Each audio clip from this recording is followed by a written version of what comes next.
This week, in Mountain City, Tennessee, a group of friends are torn apart by social media bickering, but did a Facebook unfriending cause a series of events leading to multiple awful murders?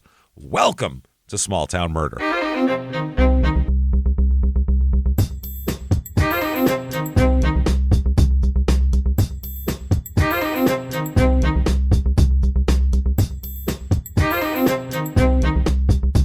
Hello, everybody, and welcome back to Small Town Murder. Yay! Oh, yay indeed, Jimmy. Yay indeed. My name is James Pietragallo. I'm here with my co-host.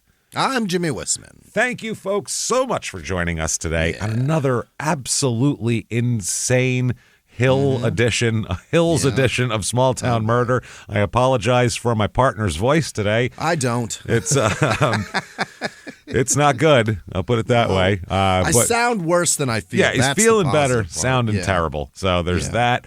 Definitely what you want to do here is head over to shutupandgivememurder.com. Get your tickets for live shows. We have coming up in the fall. I just saw, because we had some comps and holds and stuff. We just released a few for San Diego. So there are a few tickets left for San Diego now. I think Grand Rapids is probably gone by now. But a little bit of DC. A little bit of DC, a little bit of Philly, and Seattle. Those are your choices. So come on out, see a show. We're jacked to see you guys. Thank you for doing that. Shutupandgivememurder.com. Also listen to our other two shows, Crime in Sports and Your Stupid Opinions as well. If you want to laugh more, Crime in Sports, we're doing a multi-part I-5 serial killer, the I-5 killer. He played for the Packers for about 12 seconds. So if you want to hear about that, check that out. And get yourself Patreon. Here we go. And here we go. This week we will announce that, and we did it on the Express last week, but Patreon, your subscription, $5 a month or above, patreon.com/crimeinsports, not only gets you tons of bonus material, hundreds of episodes you get immediately upon subscription, and new ones every other week, but also gets you Crime in Sports, Your Stupid Opinions, and Small Town Murder, all ad-free as well. All of it. Yeah. All of it. All included in $5. So you can't beat that. I'm sorry. That's the best deal that we could possibly offer. Yeah. It's everything we could give you for $5. Yeah. This week for Patreon, what you're going to get is for Crime in Sports, which you have access to, of course.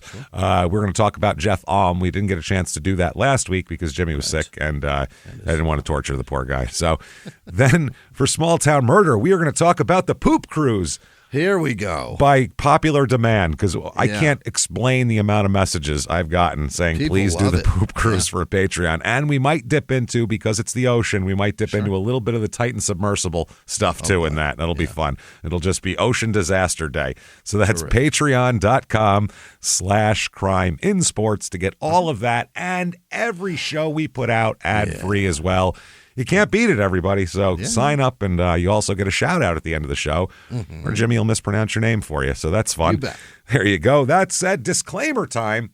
This is a comedy show, everybody. We are comedians, and we're going to make jokes, but that does not mean that any of this information is false or exaggerated for some kind of comedic effect. Right. Absolutely not. That's the scary part of the show.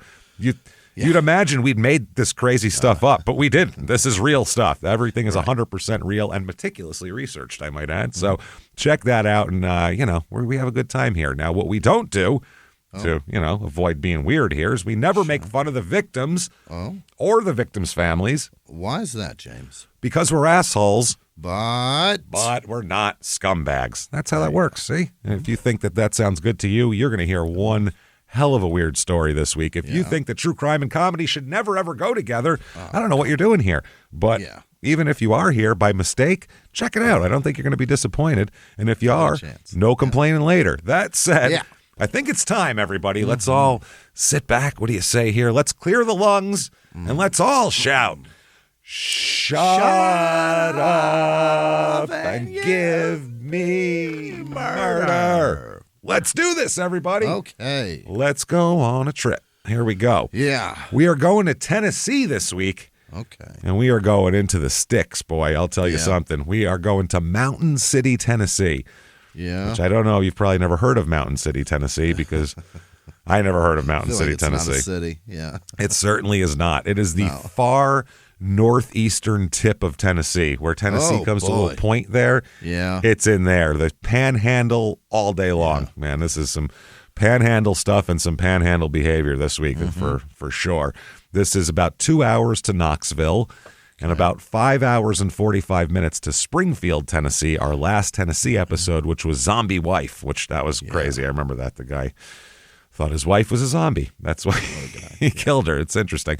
This is in Johnson County, area code 423, and the motto here is the gateway to the Appalachian Mountains. Sure is. And it's more like right in the middle of the Appalachian Mountains. That's really what it is here. A little bit of history here. We won't spend too much time.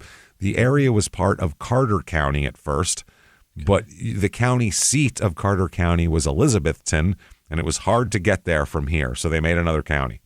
Oh. Had to go over the hills and all that, donkeys pulling your cart and everything. So they said, screw it. And they made another county, and they made Johnson County in 1836, and they needed a county seat, so they said, this is going to be the one here. We'll make this the county seat. They platted the land. They named it Taylorsville after Colonel James P. Taylor. Then they changed it. Great guy. He's a poster on my wall growing up always.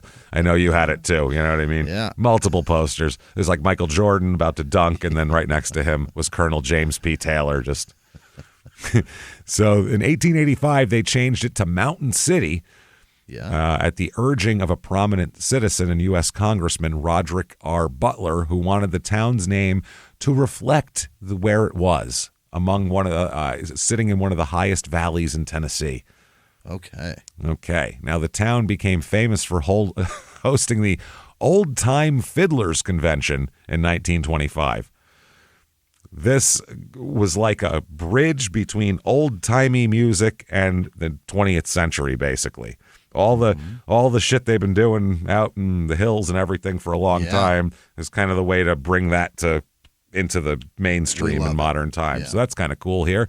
They held it in the East Tennessee town of Mountain City here in 1925, attended by tons of musicians, and they had a contest also here, and Dudley Vance of Bluff City, Tennessee won first prize with his performance of Twinkle Little Star. Twinkle, twinkle, little star. They didn't have as many songs back then, really. It's, I don't know if you had to dip into the public domain or what, but not sure. Reviews at this town. Singing Happy Birthday. That was his start. Then he sang Lullaby and Goodnight as his closer. Oh, he was that's like, all right, amazing. thank you so much, everybody. He dropped his fiddle and came to town. Dropped his fiddle. They don't sing that down there. He dropped his fiddle and walked off stage. Oh, that's fantastic. Reviews of this town. Let's find out what others think, because we've never been there. I never even heard of it. So here's 4 stars. Something I enjoy about living in Mountain City is the scenic views that surround this small town. One can visit many local restaurants, and the great service and food make one feel at home, even if one is not from the area. Okay. I don't know why that was hard to read for me, but even if one... Because that's bizarre. It's a strange wording. It's an odd syntax, right? It doesn't fit. Here is 1 star. Mountain City is full of crime and crackheads.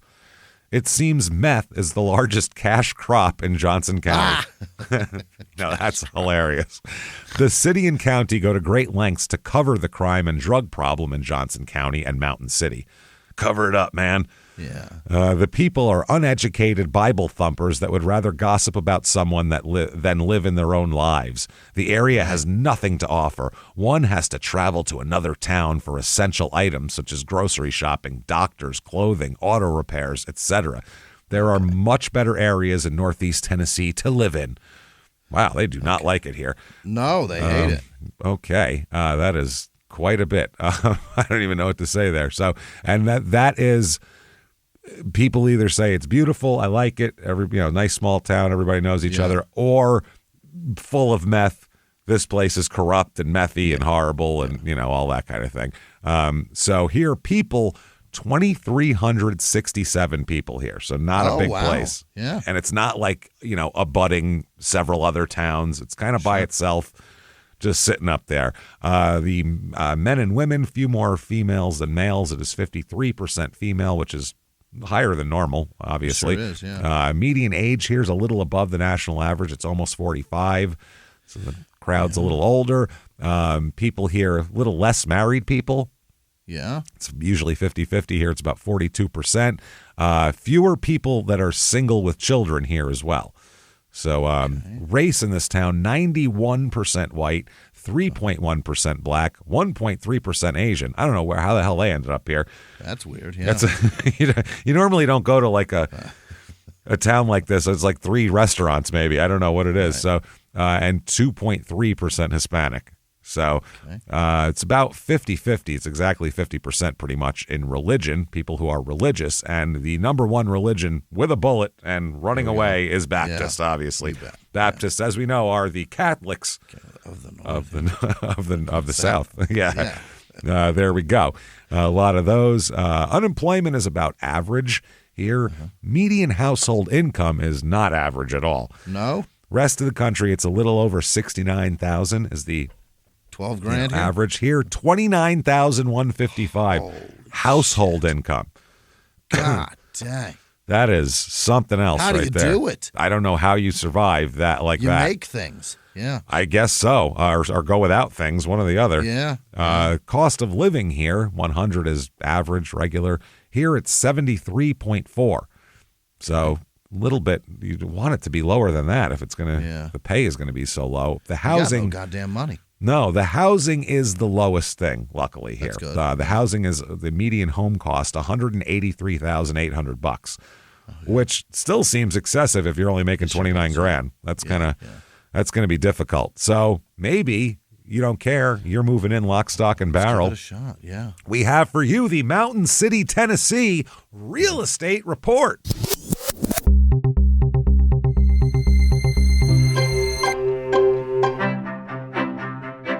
Average 2-bedroom rental here goes for $810, which is well below the national average by a good long shot here. It's usually almost $1,300. Here is house number 1, if you want to call it a house. It looks like a shed. Oh. It looks like a good size shed where you could like keep stuff, or like a tiny 1-car garage. That's what it looks like. I'm going to show it to you. Look at it. All right. Holy shit. It's a green box.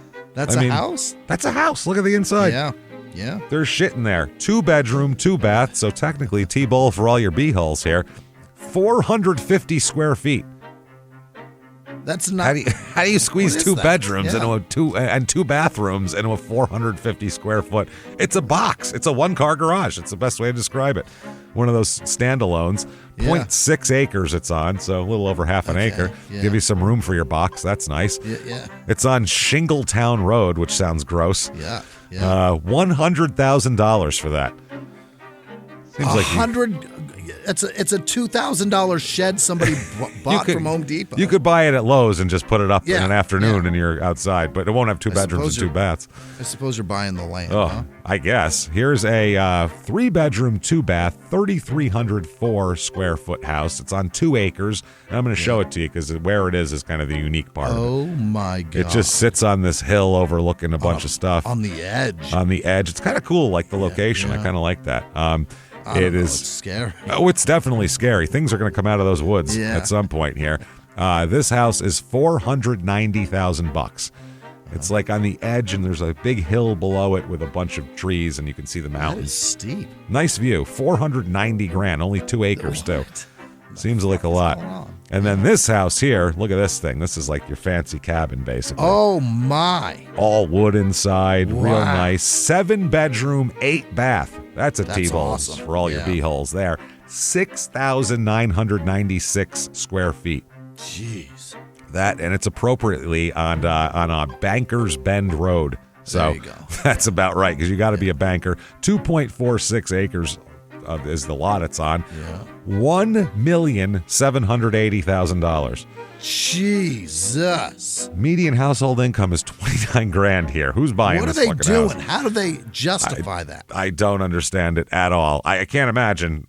No. I mean, it's nice. It's great. But, I mean, you have to be like... There's not one of those properties that seems worth it. No. This is like if you're like a country singer and you like to come out here for your Instagram and take pictures and make it look like that's how you live. Even though you're country. Even though you live in Nashville. You know what I mean? Like, I think this is where you'd come to pretend to be, look at me. I'm a hick. No, you're not. No, you're not. Look at me. I got foot hookworms. You live in a loft, hookworm boy. Yeah, you live in a loft above Kid Rock's place. Yeah, what are you talking about? Things to do here. Okay, there is only one thing to do, and that is the Sunflower Festival. There you go. That's the thing. So you imagine that, okay, it's got to be sunflower seeds. There's sunflowers everywhere. Yeah, well, we'll talk about how this happened and the fact that this is a festival for things that just don't exist anymore, which is pretty funny. They had to have a new location at the Johnson County High School this year, so we got that. Why is that? Don't know. Just had to move. Okay. Somebody sold their farm. Yeah. I'm not sure. It says the Sunflower Festival to take place in the summer and the Pumpkin Festival to take place in the fall. Although the next sentence is, although we no longer have the Pumpkin Festival. Okay. Well, then why'd you mention it? It doesn't exist anymore. That's what I mean. What are we talking about? When considering the theme for the summertime festival and what representation they should choose, the two, meaning the people that were discussing this festival, there was about 3 paragraphs about people I didn't give a shit about and that they thought about a festival. The two discussed the stunningly beautiful sunflower-covered fields of yellow that adorn both sides of Highway 167 and settled on the Sunflower Festival, of course. Yeah. Got to have that. They say, though the beautiful sunflower fields no longer exist... What? The sunflower starts to bloom in mid to late summer in Johnson County and is therefore still a perfect representative flower for our annual festival, even though we don't have any. This is absurd. This is absurd. This is just, it's weird shit. Now, they have pageants there. That's kind of the big deal of this festival is all the pageants they have. Okay. And the pageants have 7 categories.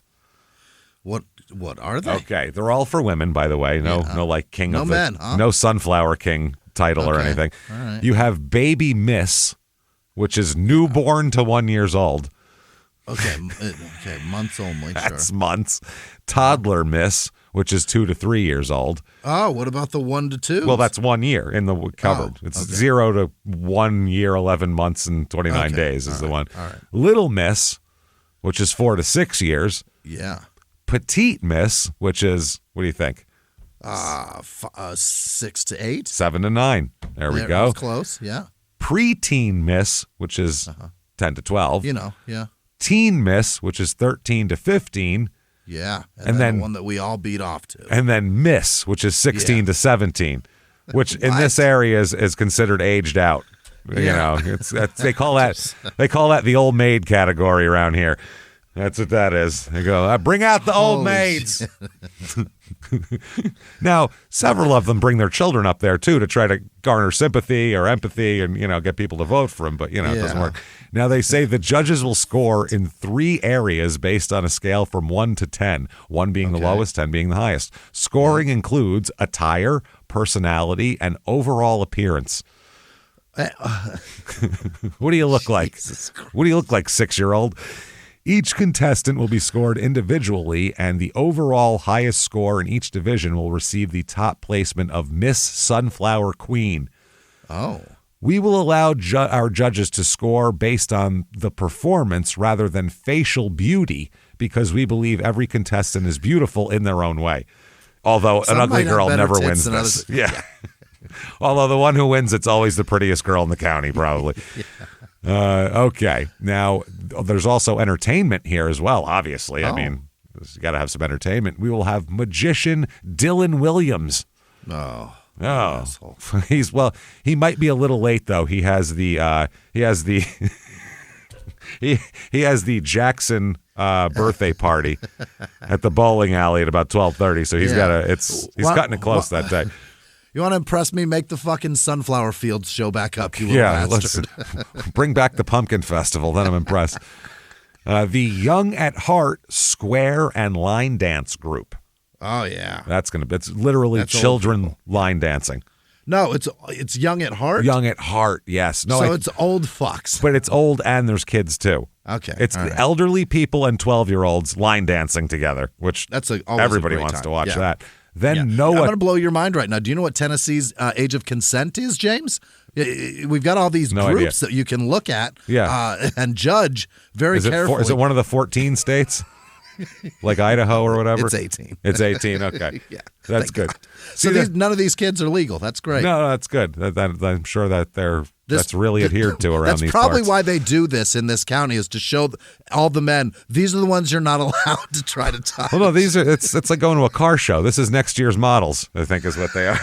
That's what they're telling the fellas are like, yeah, look at that, Yeah. which is just creepy. It's just creepy. I don't want to watch. 15, set your watch. I never want to watch teenagers parade around, ever. I just don't have any interest in it. Noah Thompson will be there. Oh, yeah. Some country guy. I don't know. I've been waiting on him. Seth MacKay and Moonshine Revivals will be there. Sure. I think you got an idea what they're playing. You know what it is. The word moonshine's in your band Not name. a I bit get. of hip-hop in this shit. I get what you're playing. There's a tiny, tiny guitar. I understand. Yeah. The Backroads Bluegrass Band. Sure. I think they're pretty much telling you everything you need to know right there. You know what it is? And then finally, Simply Scott. Just Scott. Just Simply Scott. That's his name. Simply Scott. Crime rate in this town, what we are interested in here. Property crime is about 20% below the national average. So That's good. not terrible. Violent crime, murder, rape, robbery, and of course assault. The Mount Rushmore of crime is about half the national average. So Wow. pretty safe around here. And I'm saying so many reviews were just talking about the methiness that's going on around here. So I don't know. James. But either way, there we go. That said, let's talk about some serious murder here. Okay. Here we go. Let's start out talking about a family. Yeah. This is quite the family we got here. Okay. Let's start out with Marvin. Now, Marvin E. Potter Jr. we're going to talk about. Marvin Potter. Yep. Marvin E. Potter Jr. The story is going to take place mainly 2011, 2012. Okay. So during that time, Marvin's 60 years old. He goes by Buddy. No one calls him Marvin. Why not? Everyone in this name is either named Billy. Everyone in this story is either named Billy or has a nickname. One or the other. There's no exceptions.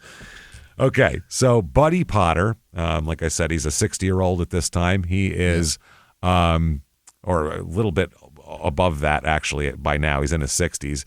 He was in Vietnam, apparently. The tail end of Vietnam he caught.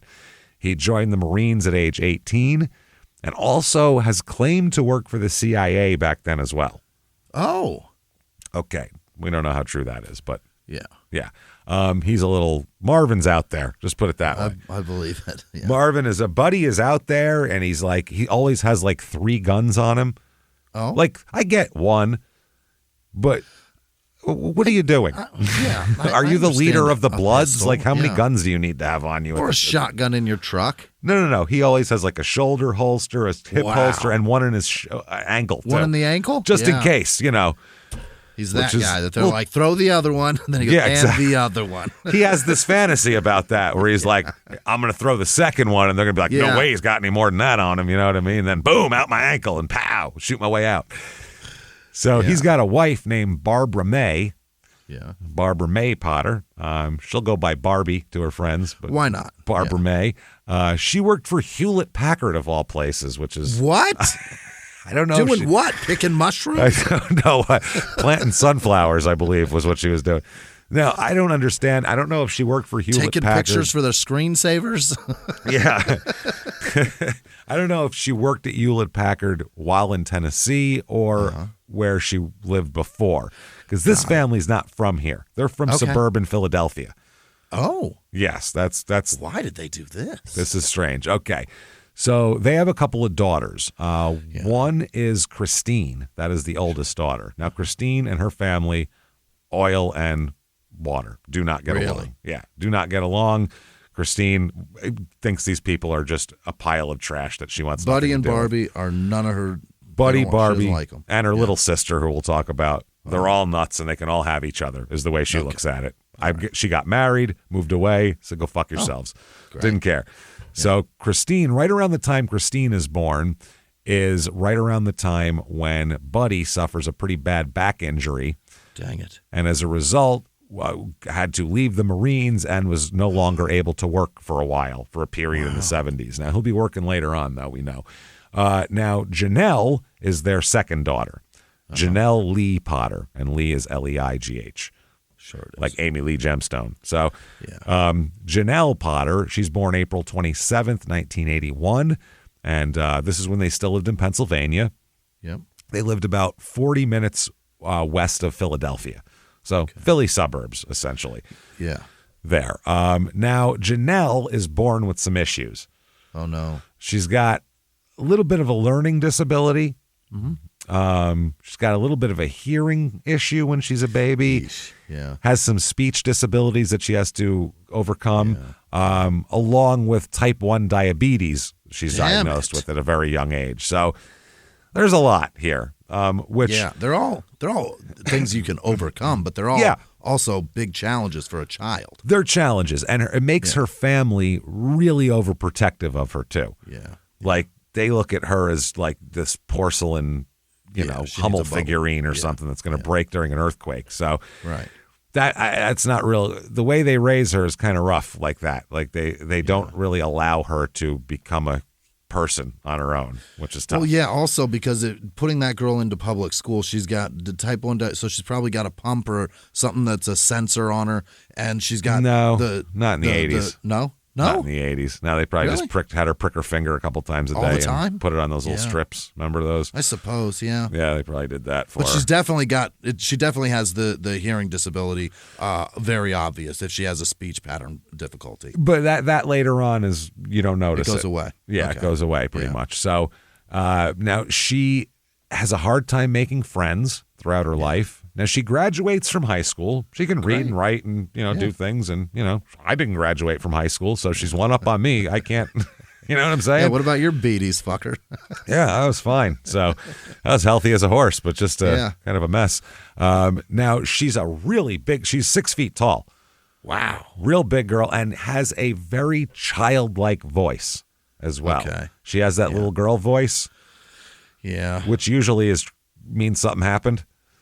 Regressive, yeah, I could see that. You hear a girl that sounds like she's 9. You go, what happened to you when you were 9? What happened back then? And you could pick the fucking age out and go, what happened when you were 9? And somebody died, somebody beat her, somebody molested her horribly. There was trauma. Yeah. Something horrible happened. It's a weird thing. It's a strange phenomenon that only seems to happen with women. It doesn't. There's no little boy voice. You know what I mean? No, we tried it. Doesn't work. We try to get tougher. Exactly. No, tougher. We get angry and mean, and they get They get soft and leave me alone. Exactly. Yeah. So that's what she's got going on. So basically, as an adult, she kind of functions at a teenage level, basically. Okay. That's what everybody says. Even when she's in her 20s, she's still kind of stuck as a teenager here. Yeah. Like even her room as a 30-year-old had like plush toys and like posters of boy bands and shit like that. Yeah. Like teenage stuff. Like it looked like a 6th grader lived in there, which is strange. Okay. Now, Christine, her older sister, basically around the early 2000s, she fucking said, I'm done with these people. Yeah. Done. That didn't help Janelle at all because she was close with her sister, but it doesn't matter. Christine had to do her own thing and get away from these people, which is fine. Now, Christine believed that her socialization problems basically was because of how her parents treated her and controlled her life. She can see it. She said, quote, instead of being herself, my parents tried to make her fit in. They also, in the same breath, would say how different she was, and then she became unable to make friends normally. Oh. Now, that is something I understand about because your instinct, my son's autistic, and your instinct when he's little is don't make him stand out because then the kids will pick on him and then he'll be upset, and you don't want that. So you try to make them blend in, even though that might not be the healthiest thing. That's your immediate parental protection thing is fucking blend in with the flock here, and don't let anyone know you're different. Yeah. Meanwhile, some of the severities are different from others. Obviously. Yeah. The more severe, they're going to stand out no matter what. Exactly. Yeah. So she said that. Christine also said Janelle had been, quote, a little bit slower in learning and in developmental capacity, and that her reasoning and interaction with other people has always been a little odd. Yeah. It's a little off. There's just something a little off there where people are just, people just sense when someone's a little off. Right? Yeah, they pick it up. Yeah. She also said that Janelle was coddled by Buddy and Barbie, and that they always took care of any issues that she faced. They'd smooth it out for her. And Christine also said she didn't believe that Janelle's disabilities were as bad as everyone else said they were. Also, she said she thinks the parents are exaggerating this shit and hurting Janelle, basically. And maybe Janelle plays into him sometimes because it gets her what she wants. It fixes all the problems. Yep. And Christine also said she's witnessed Janelle manipulate and deceive people. Yeah. And she said she knows what Janelle's capable of. She's not an innocent little, because people will look at her as, she's got some developmental problems. So she's an innocent little sunflower. And turns out she is a canceled pumpkin festival instead. There it is. Much different. She's got all the capabilities and everybody's just doing her shit for her. Pretty much. That's what Christine says, and she's upset about it. So in 2004, the family, Janelle, Buddy, and Barbie, they moved from Pennsylvania to this area, to the Mountain City, Tennessee, in this little spot here. So Janelle said, quote, "People here do not like outsiders." And she said because she wasn't born and raised here and didn't grow up here, she had a hard time with people, which is probably true. It's what it sounded like from all the reviews. That's what I mean. It's if you go to some isolated town with 2,300 people in it, you're going to stand out like a sore thumb just because they're not used to seeing other people, Yeah. And show up like you're one of the guys. Who the fuck are you? Exactly. You're not going to probably get along with people. You got to be around for a while. People see you, and kind of like a stray cat. Yeah. If you have a stray cat comes into your yard, it has to see you 20 times before it kind of comes up to you. He has to get used to you. No, you're not aggressive. No, you're not an asshole. Maybe you put some milk down. Pull somebody's car out of the mud. Save a kid from a well. There you go. Yeah. Make the pig not sick anymore. Something. You got to save some shit. Something. Go in and get that fucking kid some Coke so you don't have to take him to the hospital to crack his chest open like Doc Hollywood. He was tasting Dad's chaw again. That's how it works, man. So Buddy also has some medical issues as he ages. Yeah. He's got pulmonary disease, diabetes, chronic pain syndrome, whatever the hell that is. I mean, it sounds obvious. Always hurt. Yeah. I didn't know that was an actual diagnosis. From Philly to this? I don't know. PTSD, high blood pressure, severe hearing loss that requires hearing aids, and sleep apnea. So this guy has no peace. Rural shit. Yeah. Even when sleeping, he has no peace. I'm tired of seeing doctors. I'm running away from all of them. Fuck it. He was prescribed 2 doses, pretty high in milligrams too, of different types of morphine. Painkiller. Yeah. And required supplemental oxygen from time to time. Good Lord. By the way, he also has a lot of anger management issues and more guns than probably the county's police department. So that's the other thing you got to think about with this guy. Buddy. Buddy is a character. Yeah. Now, 2009, let's go to here. Now, Christine, the older sister who has abandoned her family, or ran away or whatever, not abandoned. That makes it sound like it's her fault. She moves to Mountain City, Tennessee to help care for Barb's mother. She moved back in. She moved there to help care for Grandma. Yeah. So, I mean, that's nice. I mean, she's going to move to take care of an aging grandma. That's real thoughtful. She lived with her grandmother for a year and 2 months. Okay. Now, during this time, she has so many problems with her mother and Janelle that she has to seek an order of protection against them. What? Christine does, yeah. Yeah? So this is where we're at here. Daughters filing orders of protection against their mother and little sister.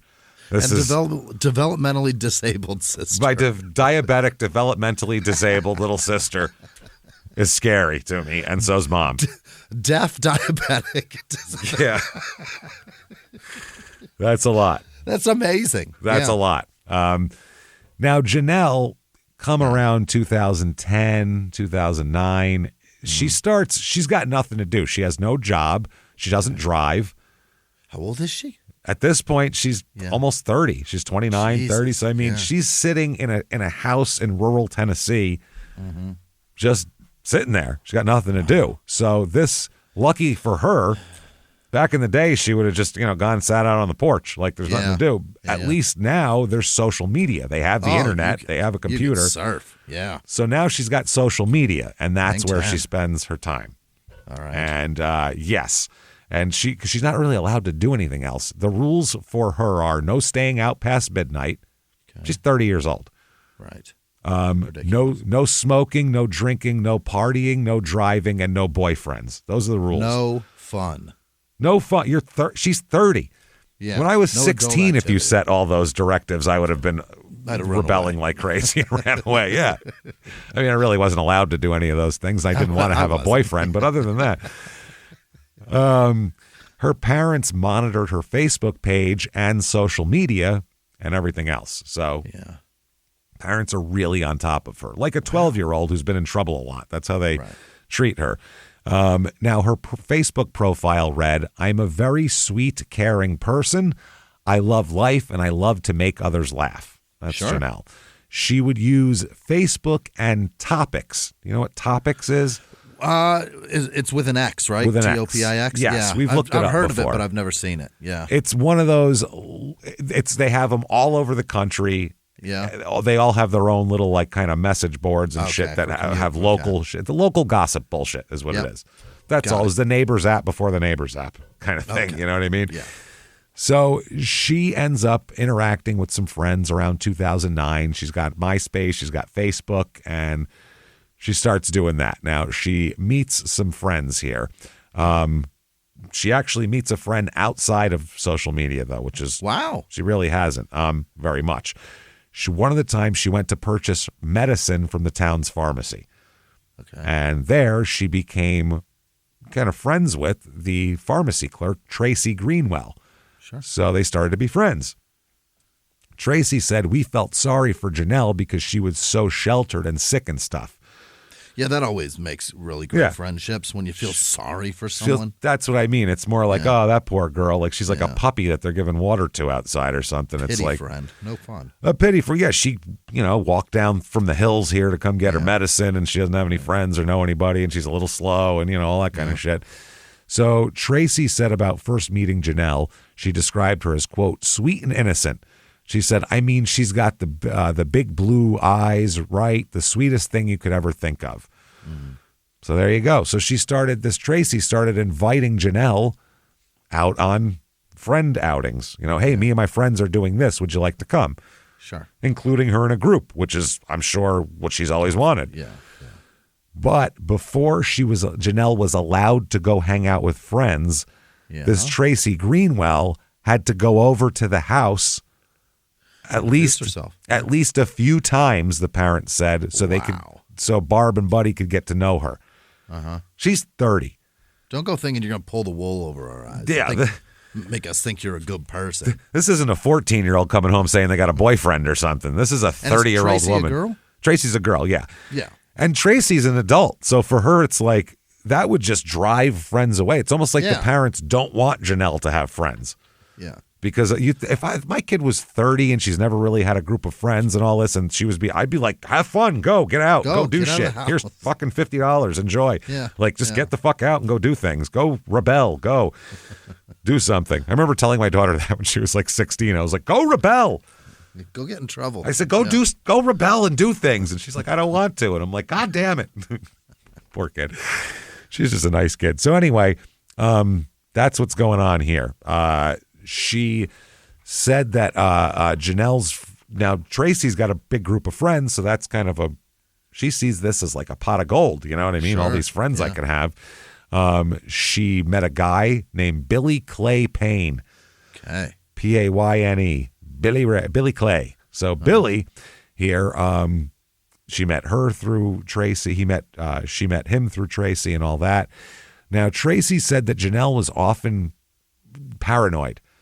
What? Very often paranoid about things. Janelle, okay. Now, I don't know if her parents have planted that in her head or what, but Tracy said she would often say that somebody was mad at her or hated her and wanted to kill her.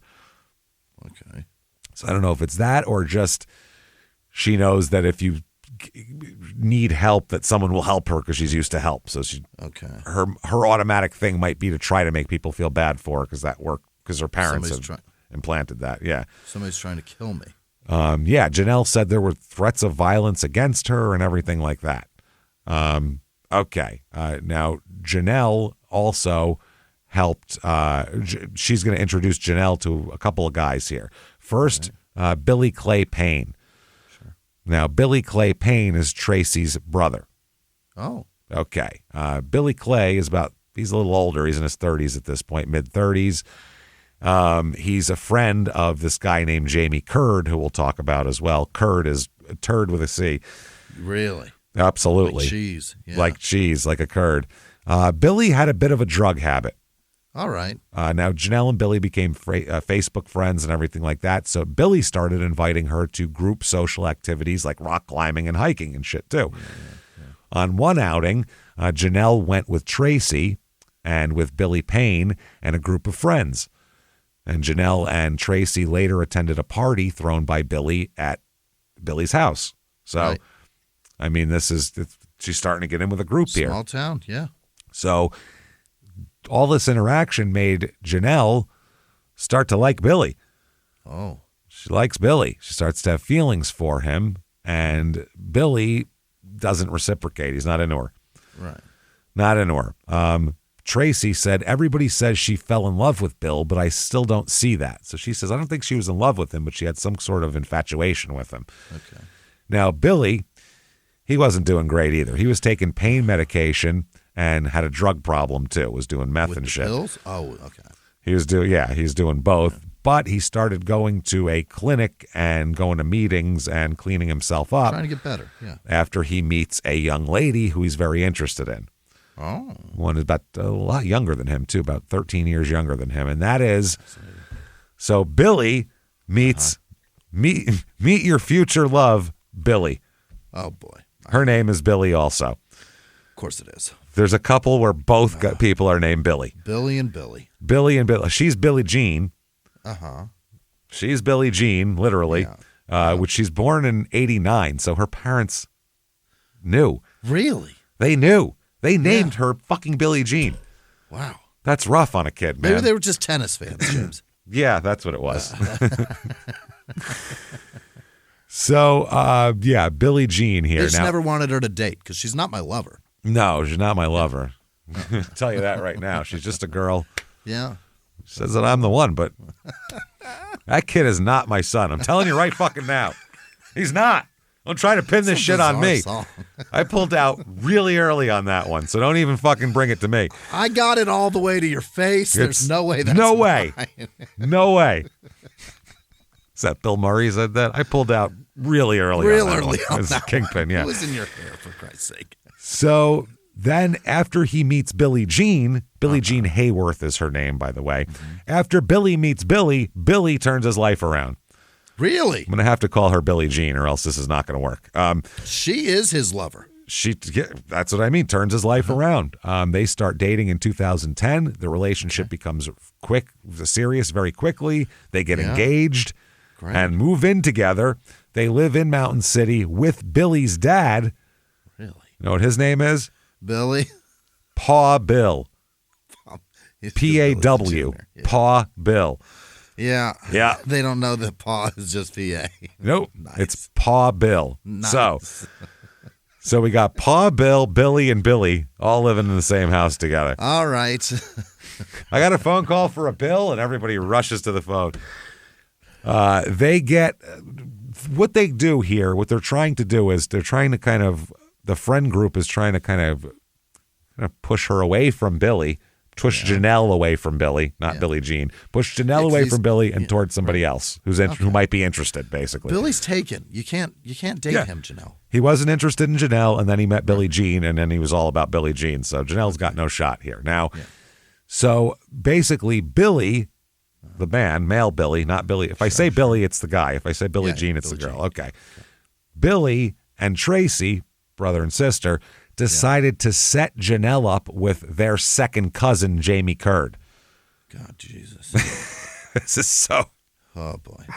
Okay. This is a lot of people, and I'd say make a family tree, but it's going to be the branches are all connected. It's a mess. Yeah.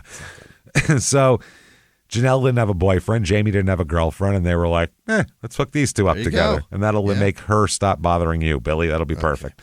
Yeah. Now, Janelle... The problem with Janelle has bothered a lot of people.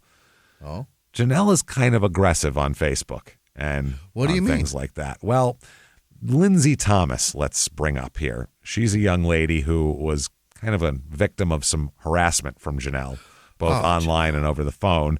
Yeah. She said shortly after she accepted Janelle's Facebook friend request, Janelle began posting statements on Facebook that Lindsay Thomas and Billie Jean were, quote, mean girls.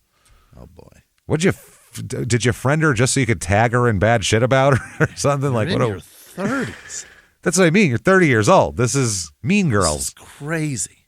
So this Lindsay Thomas said Janelle captured images from Lindsay and Billie Jean's Facebook pages and posted them on her own page, tagging them with Janelle's name to make it appear as if the photographs depicted Janelle. She said, like, here's me with pictures of them. What the fuck? Which is just weird behavior. Yeah. So Lindsay Thomas called Janelle to, ask her Say, to what not, the hell? could you not do that anymore, please? Yeah. And Janelle said, I don't know what you're talking about. What? And she said, I didn't write anything about you guys on Facebook. I don't know what the fuck you're talking about. This is crazy. Oh, boy. Which they're like, but I saw it was on your, whatever. Okay. So Lindsay then said after this conversation, she began receiving as many as 15 to 20 telephone calls per day in which no one spoke, but she could hear breathing. What is the deal? Dude, she said she knew the calls were from Janelle because she didn't even bother to block the number. She didn't even bother to *67 that shit, which still works, by the way. That works on your cell phone even, yeah. Yeah, it does, yeah. She didn't even bother to do that. She saw that they came from the Potter family's home phone, the landline. What is she doing? She's calling from her landline and doing this, which makes no sense. Yeah. So May of 2011, Lindsay filed charges for telephone harassment against her. Yeah. The court will later dismiss the charges because Lindsay had been unable to prove that Janelle herself was the caller. Right. They said, you don't know who called from that phone. Could have been anybody in that family. Could have been. Yeah. You need to have a specific person. You just know it came from that phone. That's all. Yep. That's it. Now, Tara Osborne is someone else that met Janelle out in the wild, actually, not online. Tara Osborne met Janelle at a grocery store in the fall of 2010. Now, after meeting Janelle, she got a Facebook friend request from her in which this woman accepted, Tara Osborne. But she got tired of what she called the, quote, negativity that Janelle created on Facebook and the frequency of Janelle's messaging her. Right. Yeah. This is because she has nothing to do.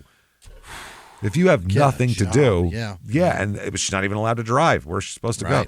I mean, it's crazy. But if you have nothing else to do, this is your whole world. Right. She gets up. This is her whole world. I mean, there's nothing else going on. It starts to become like a weird fantasy. So real weird stuff. So anyway, by the way, back to Lindsay here. Or that was Lindsay. There's multiple Lindsays as well. Lindsays, of course. First, we talked about Lindsay Thomas. Now we're going to talk about Lindsay Potter, who has no relation to the Potter family. To make it a little more confusing for everybody, let's have two Lindsays. This one's not related to the... She doesn't even know, buddy. This is crazy, isn't it? Okay. Now, Lindsay Potter became friends with Janelle in 2011 on Facebook. Initially, Janelle would like and comment on her, her posts and all that bullshit, like friends do. Yeah. At one point, though, Janelle posted a photograph of Billie Jean that she took from another Facebook account and, quote, said some nasty things about Billie Jean.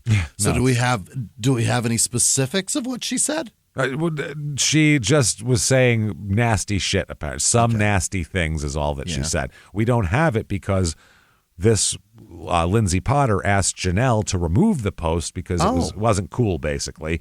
Okay. And Janelle did and removed the post, so then we don't have it later. So, and then afterwards, she didn't initiate any contact with Lindsay Potter for a bit.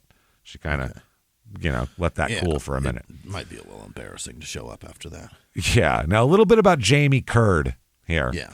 Jamie Turd, Janelle's boyfriend, he is a few years older than her. He's like mid-30s type of deal. Okay. Lived in Johnson County with his mother when he first met everybody here. He worked at Parkdale Mills with Billy. Okay. With Billy Payne. A mill, I assume. Oh. An actual fucking mill. Maybe it was a mall. We don't know. We don't know. I doubt it. These two seem like they're well, I know work starts at like 6:30 in the morning, so okay. It's a factory of some kind. Yeah, that's what I'm saying. Yeah. Also, I don't think there's a fucking mall here. There's no, you have to go to the next town for groceries, they said, for fuck's sake. Yeah, so there's no mall. They said that he worked at the mill with Billy and Billie Jean. Okay. And anyway, so he got introduced in late 2009, and then they started hanging out, Janelle and Jamie Turd. So a little while after they met, Jamie, after they met here, Janelle asked Billy for Jamie's phone number. So he gave it to her, and Janelle began calling him, but just for like short 30 to 45 second phone calls. Yeah. She explained that she couldn't speak longer because her parents would know that she was calling him, and she's not allowed to call a boy. So, oh boy. Now, if you're 35 years old and somebody tells you that, you go, okay, and you hang up and never talk to them again because there's something weird going on. You don't want to be part of it. Have a conversation with your folks first. You talk to them and then talk to me. Yeah. Let's do some adult shit here. So during one call, she told Jamie that her computer was messing up.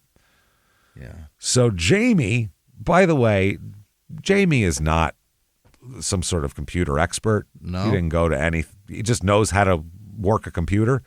Uh-huh. So her computer's messed up. So Jamie went to the house to work on their computer. Nice. Yeah, just to got my ratchet set here. Yeah, I could see him showing up with a toolbox and like a saw. Yeah, show me where the transmission is on this thing. I got my Allen keys. What are we doing here? I'll bet its alternator's just fucked up. Your problem is I'm not seeing oil anywhere. I feel like this thing is not lubricated at all. I mean, it's just all going to seize up on you, of course. When's the last time you put any in it? Jeez, you had a change recently or something? Anything? Damn. Don't worry, I got Pennzoil in the truck. Hey, they didn't put any fluids in it when they changed it last time. They left it dry. So he goes over there to do that. Jamie said that Barb and Janelle use the computer, but Buddy doesn't.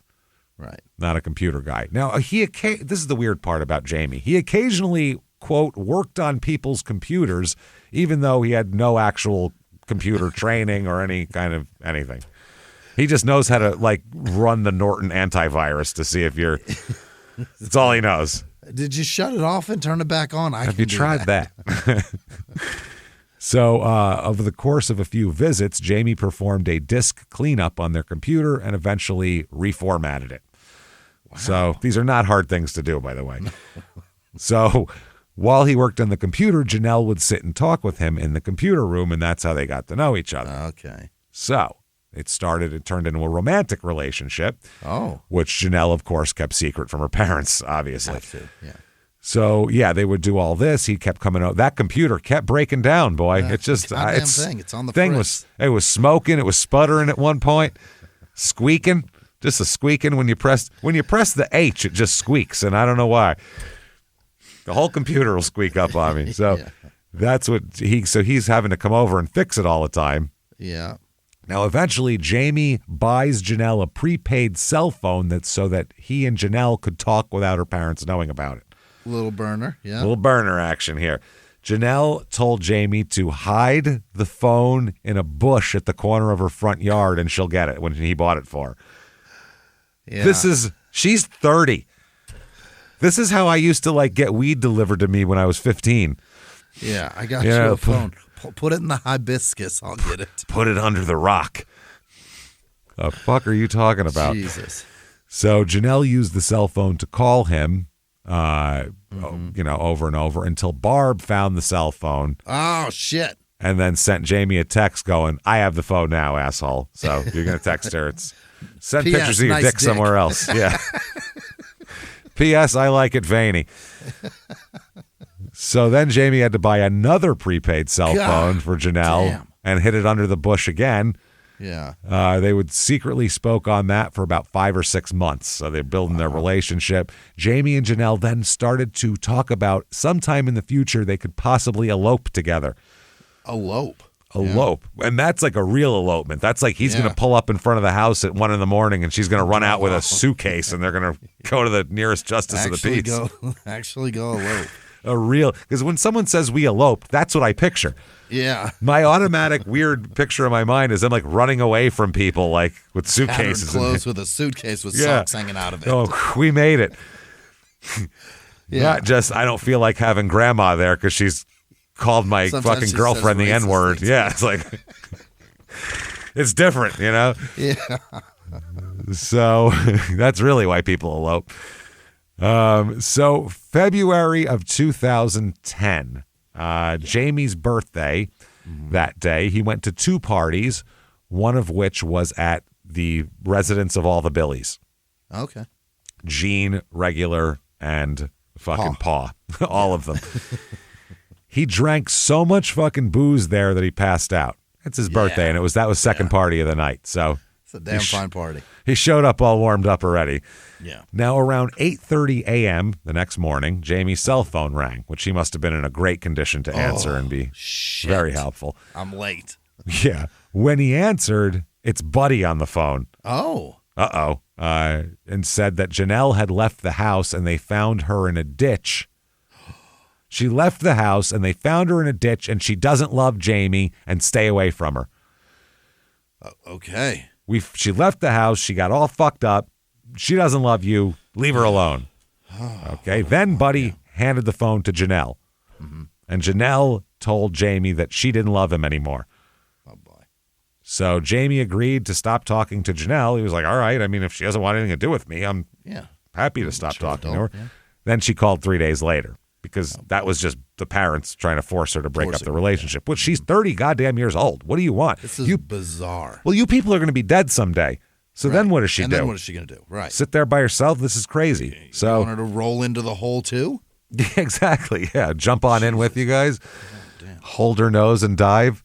So Janelle said she does love him. I want to keep talking to you. And they would speak on the phone for hours and hours and very teenagery stuff. I mean, sending text messages all the time back and forth. And, it's just, they're having a budding relationship that sounds like it's two very much younger people. That's all. It's embarrassing. So it's a little embarrassing. So Janelle didn't want her mother to know they were still talking, though. So she would contact him like at strange hours, at midnight. She'd call or stuff like that.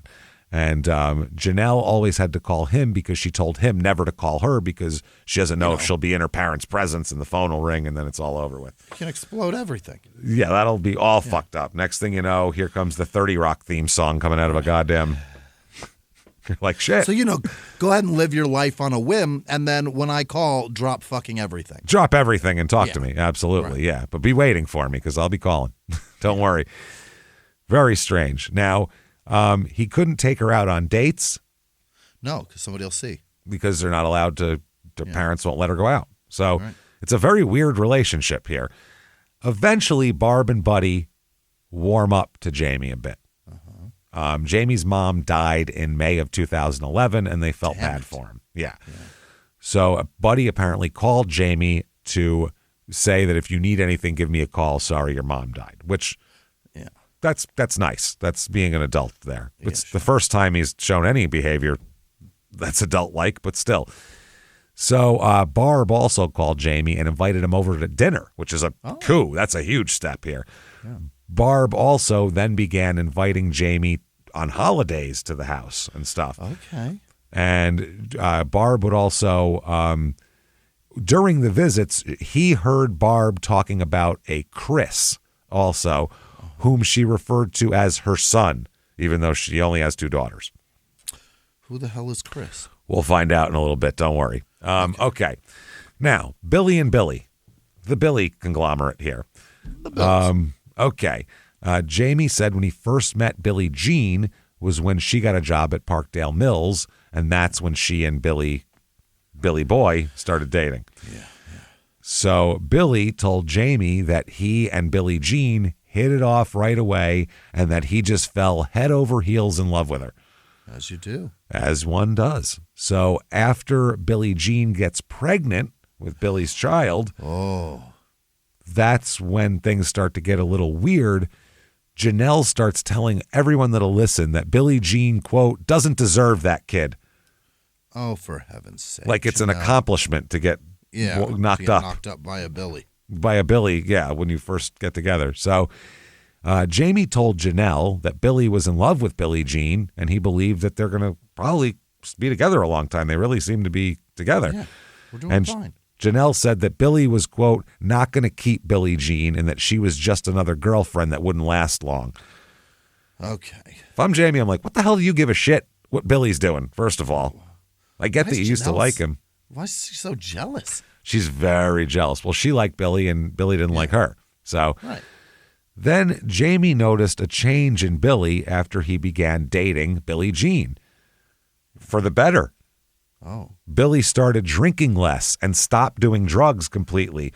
Damn it. Went to meetings and went to... Billy, how dare you turn your life around? Got his life together as an adult? Crazy. Yeah. I guess for a while, Jamie, they worked the same shift, Billy and Jamie, but then after a while, their shifts began. They got put on different shifts. So he said their friendship kind of dissipated just based on them not seeing each other very often because they don't work together anymore. Now, let's talk about topics.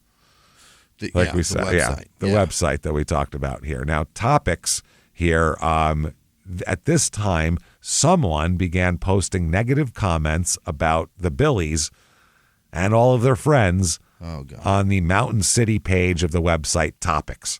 Yeah. Okay. Enter Chris.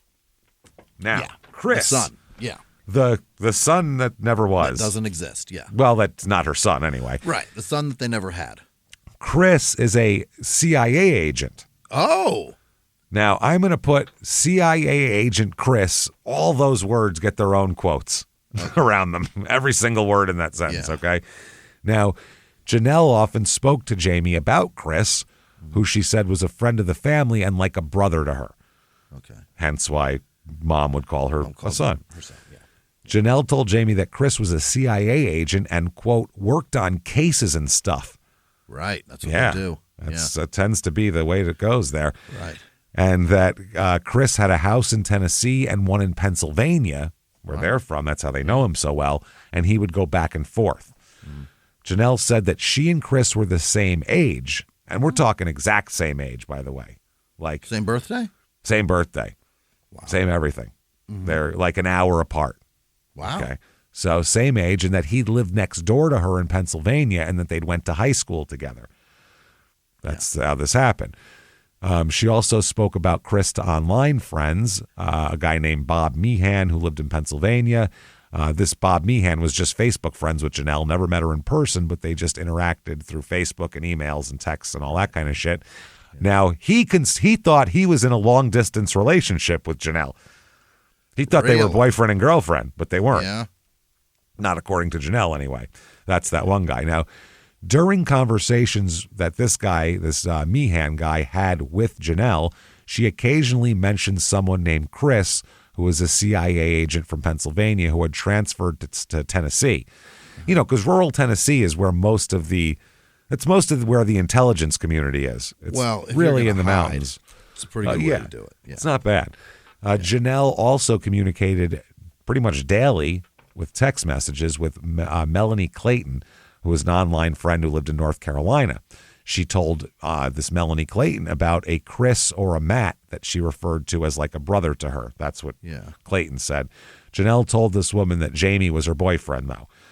So then Jamie started getting text messages from Chris.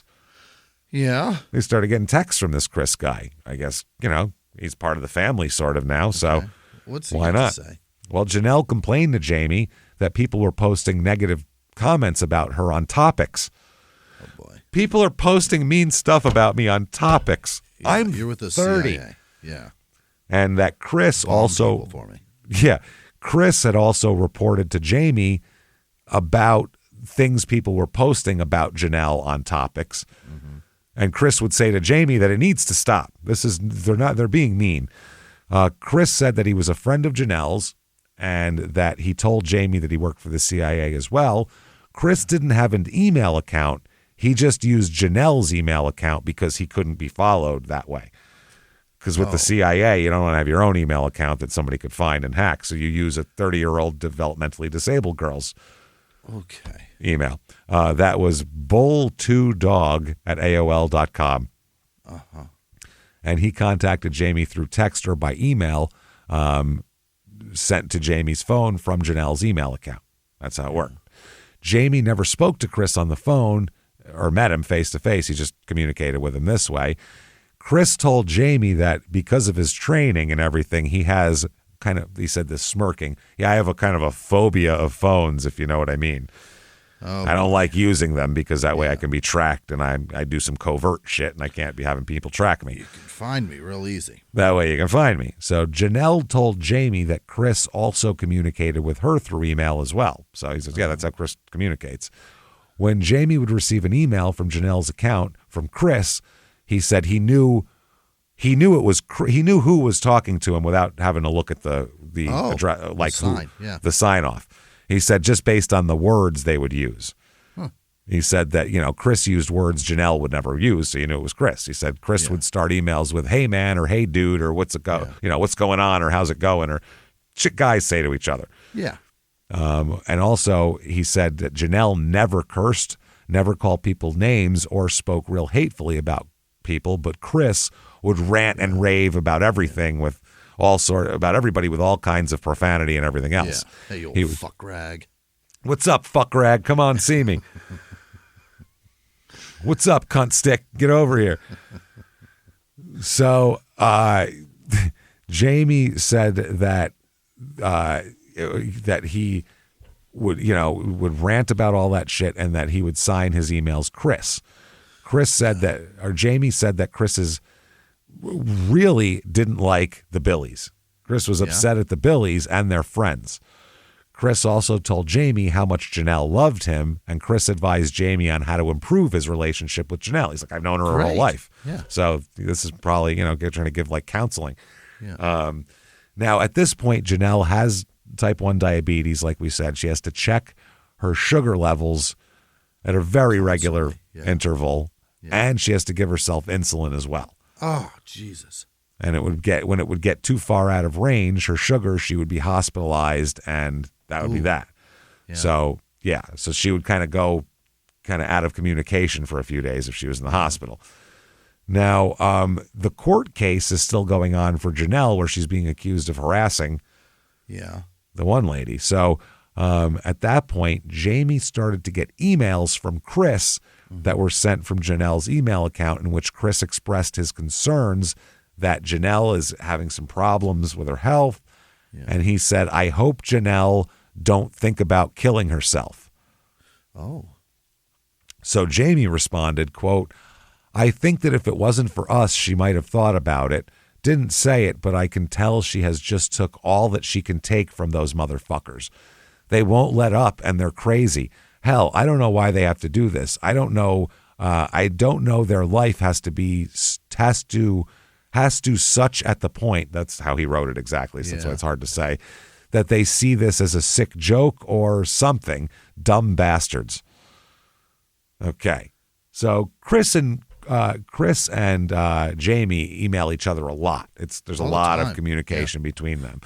Back and forth. Now, Janelle tells Barbara that the CIA had sent someone to Mountain City to protect Janelle from the Billies. Oh. Which I don't think is what the CIA does. Are they not supposed to protect U.S. citizens, James? I don't think they're supposed to enforce. One by one? One by one based on who's being bullied on social media. I don't think that's what they're supposed to do. Yeah, probably. The C doesn't stand for social? It's just off the top of my head here. I don't think that's their fucking job. Yeah. So anyway, in one thing here, Barbara wished Chris a happy birthday on Facebook, writing, it's amazing that you and Janelle were born on the same day, same year, 1 minute apart at the same hospital. Unbelievable. She said that's such a coincidence. So she was having her baby and their neighbors too, and next door at the same time. So they got their babies synced up. They fucked at the same time. They had their periods synced up. Now they got their births synced up. They got their placentas synced up now. Incredible. So Chris to Jamie, kept that correspondence going on. Chris, when he would talk to Barbara, would more like position himself as a protective figure who understood what she's going through as a mother and all that. He's almost like a cool uncle. Sure. Or like a brother that's much older than you that can be like a bridge between you and the parents. You know what I mean? Like, I understand where the parents are coming from. I was a kid once, too, when he goes to the kid. Like, it's one of those. Also, Buddy likes Chris as well because Buddy, he'll send an email for Buddy and just say, read this to your dad. Yeah. And he appealed to his military background because he's a CIA, love of firearms because Chris likes firearms too. Now, more people enter the feud. Okay. The feud that's going on. Yeah. Enter not only CIA agent Chris. Agent Chris, I believe, is his official name. Yeah. Also, Matt Potter. Mm-hmm. Matt Potter. Is that going to be the other girl's? No? He's, I guess, some sort of relation. I'm not sure. Okay. Yeah. And a Cody and a Kelly. Yeah. That's who we're talking. So we got 4 other people in the mix now. Okay. Matt Potter, CIA agent Chris, Cody, and Kelly. Yeah. Cody with a C, Kelly with a K. Okay. Right. Now, Matt Potter, he posted a bunch of stuff calling. This is when the Lindsay Thomas and Tara Osborne situation was going on. Yeah. He posted that Billie Jean, Lindsay Thomas, and Tara Osborne are all, quote, no good whores. No good whores. No good whores. Which is just funny wording. I mean, it's obviously mean, but it's just funny. If you're saying it in a joking manner, that's hilarious. Yeah. I want Norm Macdonald to rise from the dead for one day just to hear him say "no good whores" one time. Oh, when Kanye had a beef with Jimmy Kimmel, he had his profile picture was Jimmy's face and it said "no good pussy" on it. That's no pathetic. Good whores. No good whores. No good whores. Also accused them of selling drugs. And made numerous threats of violence as well, which we'll talk about. Kelly is another one here. We'll get into the exact things. Kelly supported these accusations, right, and added some of Kelly's own, saying that Lindsay Thomas, also had HIV as well. Oh my God, no good whores with HIV. And said Janelle's actually nice. Now here are some messages we are going to read. We're going to read social media messages now. Jesus. Careful what you do in your life. Dude. James and I might get your password one day. Telling you right now. We've done so many things where I'm like, you have no idea when you're writing this email, when you're doing something. Like we'll do it at a live show and be like, these people had no idea 2 assholes would be reading this in front of 1,500 people who are going to laugh at them. No idea that was ever going to happen when they wrote this. Be careful what you write. Yeah. So this is Dan White, okay? Another person who's in this mix. Dan White, AOL. Okay, this is AOL Messenger. This is, which I don't know. It was still around. They disabled that at some point, right? Beats the shit out of me. It doesn't fucking matter. No, all right. So Dan White, April 21st, 2010. He says, "Wow, Matt and Kelly." Well, those are the 2 people we talked about who are in the mix. Matt and Kelly, I knew she was bad, but I had no clue she was off the deep end. She's crazy, that's for sure. I think they're meaning Lindsay Thomas here at this point. Okay. Sounds like all of them are. I know Billie Jean, that bitch has lived with more guys and have sex with 80% of Mountain City. Oh, my God. And Lindsay Thomas, I would say half of Mountain City. Who cares? He's really keeping track. He's got a stat book. He's got like one of those number counters that like a bouncer has. 80%. They know when you get the fire code. Then you trade and Butler, and then you have Doe, and then Johnson City, and then Kingsport. She's been all over, and she does have HIV. This is all around town. Oh, God. Because someone said it a long time ago. It must be true. Right. And Mrs. Osborne, this is Tara. This is they put her name in there. So, and Tara, she will give it to anyone. Her poor husband, he's a nice guy, but he never wants to be home with her. I think when his baby is 18, he will leave her dumbass too. She is a whore too. I agree with you both. And this girl, Janelle, I do know as in passing, but she is a good girl and was brought up right. You can tell everything is you're welcome and hello and thank you, and she's just a sweet girl.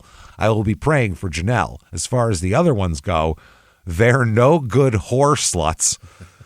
Horse sluts. Horse sluts. They're, by the way, T-H-E-R-E. Sure. They're no good horse sluts, and that is carrying something and giving it to everyone, presumably HIV. Yeah. Damn girls, they live in high school still, and they need to grow up. Wow. Okay. Matt Potter on AOL in this conversation says, Janelle's a sweet person and people try to get her, but she has a lot of us behind her if she knows it or not. But her dad is big time, and he will deal with the rest of this shit. They're fucking whores, and that's all this town is, and drugs. I know for sure Billie Jean and Lindsay did drugs together, and I know Tara does meth. She's gotten off Jason. I know way too much, LOL. I love that Janelle is not like them, and she stayed sweet. They're dumb assholes. Motherfuckers get what's coming their way. They don't know who I am. God damn it. Wow. Matt Potter the next day on AOL says, well, I guess Lindsay Payne, not Lindsay Potter, don't know that have his number and his phone is being taped. I think tapped is what they're going for. I know what he said about Janelle. Oh, no, Billy. I'm sorry. This is not Lindsay. It's Billy they're talking about. Right. Billy don't know that I have his number and his phone's being tapped. I know what he said about Janelle, and it was wrong. He's a fucking work when these girls are doing this to Janelle. We got our stuff, and Janelle, I'm sure, has stuff too. I'm going to be posting numbers if they don't stop buging Janelle. B-U-G-I-N-G. Bugging, I think, is what they're going for. We've got her. They're saying we got guns and shit? Stuff is what they're saying. And then all kinds of people will be calling them.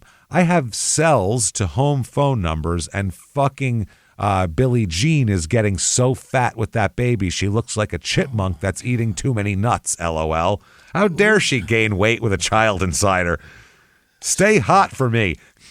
A stranger, please. A stranger who's making comments on the internet. Wow. I hope she loses that baby in time. What the fuck, man? What the fuck, dude?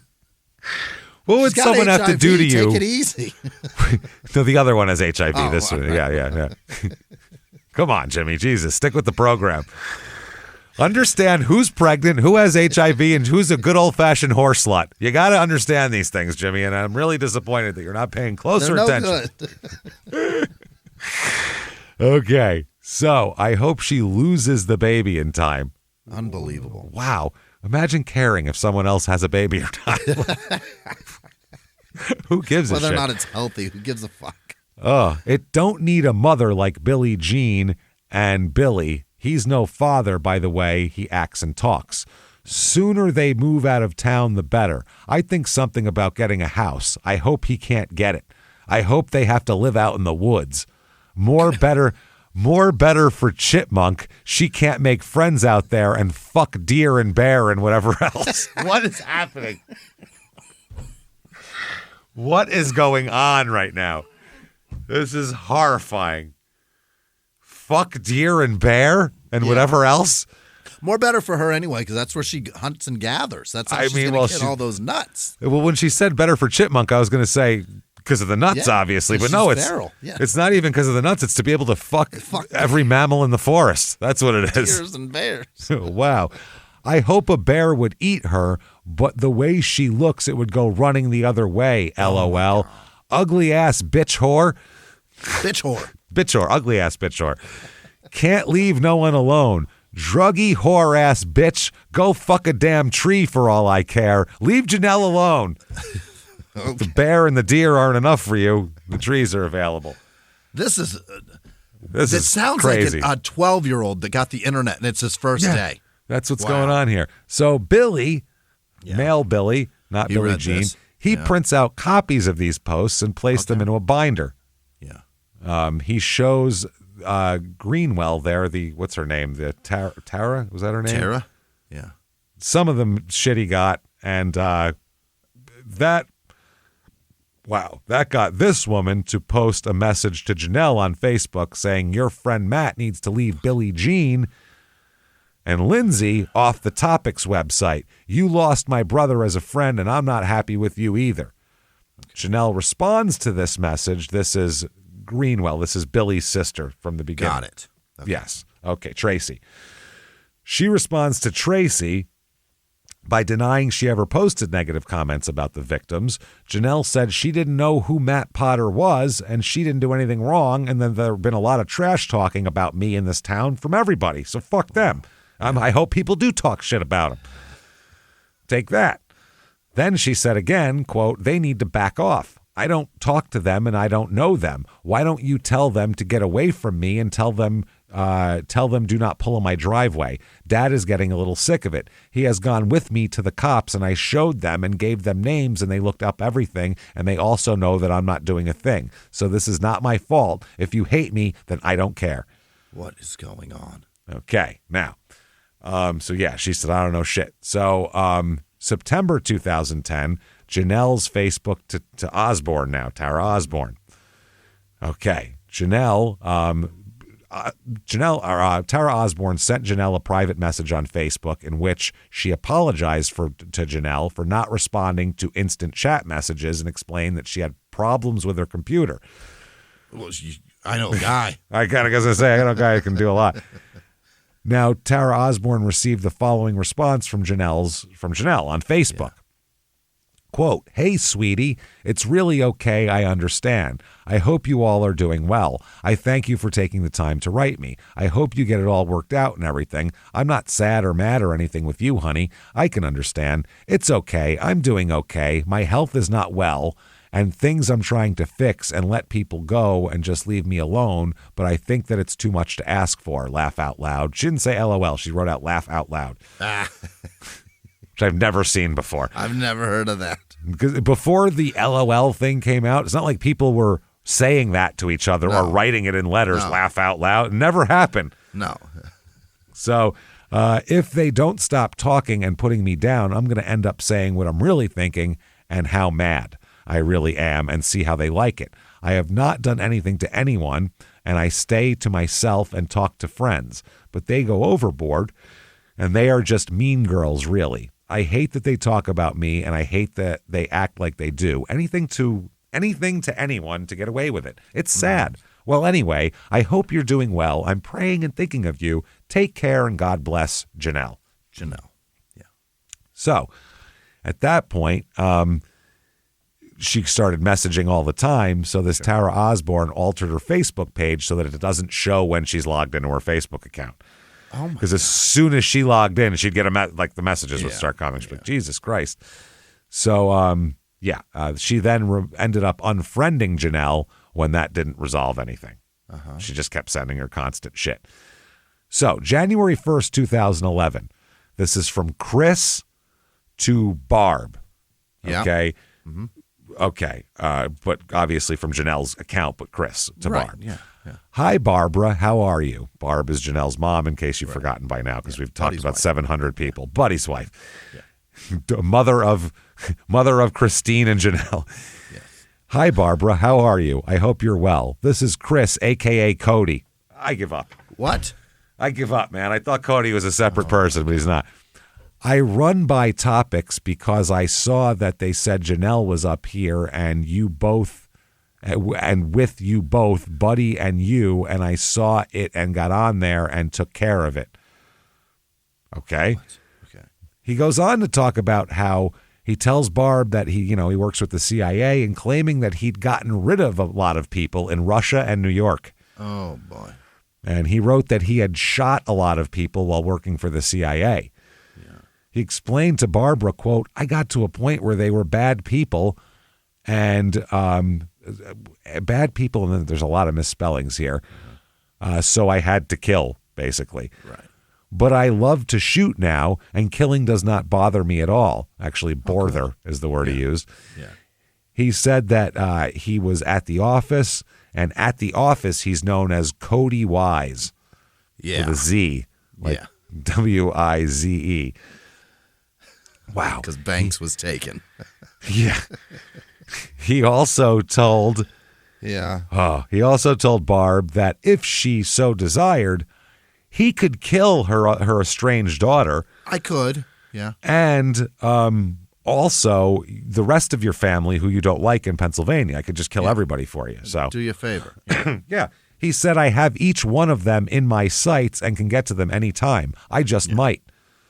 Then he warned Barb about potential threats to her own safety and advised that she should not go to her mother's house alone. Dangerous. Oh, mom's house is bad. Bad stuff. Chris wrote that he would work on getting everything off topics, noting that he had so much on them all these people talking. I got all the dirt. Yeah, I know. And he concluded with, I love you all, your son, Chris. So Barb responds, as Barbie, by the way, on here, she says, she signs off Barbie. She warned that, quote, Buddy says if they kill me, heart attack, stroke, etc., health problems due to stress, that he will do what he was trained to do. Meaning if her family stresses her to the point of death, then Buddy's going to murder everyone. You don't even worry about it.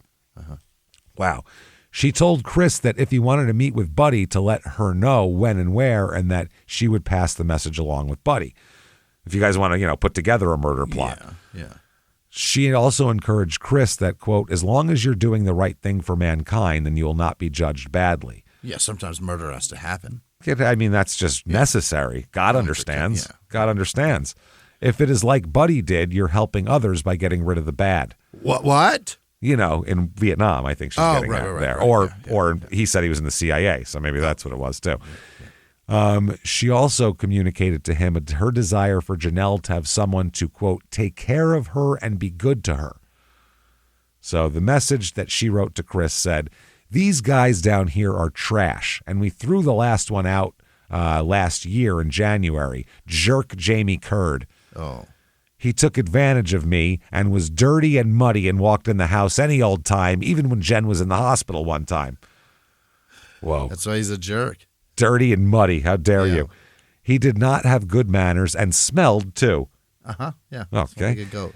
He used to hang out with Billy and who she called the maybe father of Billie Jean's baby. Oh, come on. Not sure yet. And he's running a whorehouse, Oh, is that right? Oh, wow. We would not let her go out in the car with him because he had a trap from a car, and we did not have trust with him. A trap for a car. Okay. She did not want to go out with him either. She is such a good person. On January 5th, she writes to Chris, this is Barb again, wow, I never knew how much I hated or how much I am in danger at all, or how much I was hated or how much I'm in danger at all. Thank you so much for all the information. Oh, Chris really let her know. Yeah, because Chris was telling me these people want to kill you. Don't go to your mother's house alone, all that kind of shit. It's the CIA, man. Some CIA plot. They know Don't everything. listen, don't ask too many questions, okay? Just, I don't want to have to put you on the list too. You know what I'm saying? So the just CIA knows cool. Everybody that hates you. They know They'll all. tell you. Yeah, they know give you all. a They see report. all. Yeah. Well, usually I get a lot in the mail. I'll just get a printout sometimes. Yeah. No address, Smoky. no letter. Yeah, it's all. It just says "read me" on it on an envelope, and I open it, and it's like it's all sorts of CIA shit, just telling me shit. CreditKarma.com will show you who hates you. Absolutely, yeah. That's what I hear. Yeah. I hear them, and also freecreditreport.com. Yes. I think they only did that because Credit Karma was offering it first. Yeah, I think they're just like, biting. well, we can't get beat to the punch. Well, fuck. Now what are we going to do? People CIA are going files, there. and we'll just publish them online. All right, fine, whatever. It's totally fine. Holy shit! And also, Topics can do that too. It's in Reddit. So, February 6th. Tara Osborne received a message from Janelle's Facebook account, which read, I'm not sure what I did, but I have not done anything. I'm not sure why you took me off your friends, but I'd like to know why. We have never had any issues. Whoa. She responded, Tara Osborne, quote, hey, it's not anything you've done. Yeah. It's not you, it's me. We're not good for this right now. She said, I'm making my Facebook close friends and family and didn't see the point in having people as friends if I did not talk to them. Don't take it to heart. Didn't mean anything by it. Okay. So Janelle responded, oh, okay, that's fine, sweetie. I was making sure I did not think I did ... I did anything wrong at all. I just didn't understand. That is great and fine, and I can understand. Thank you for getting back to me. It took a lot. I took a lot off of mine too, but it was for the best. I do the same thing. Yeah. Remember when that was an insult? Oh, God. Remember people who get the app that would tell you when someone unfriended you? Like, who cares? Who gives a fuck?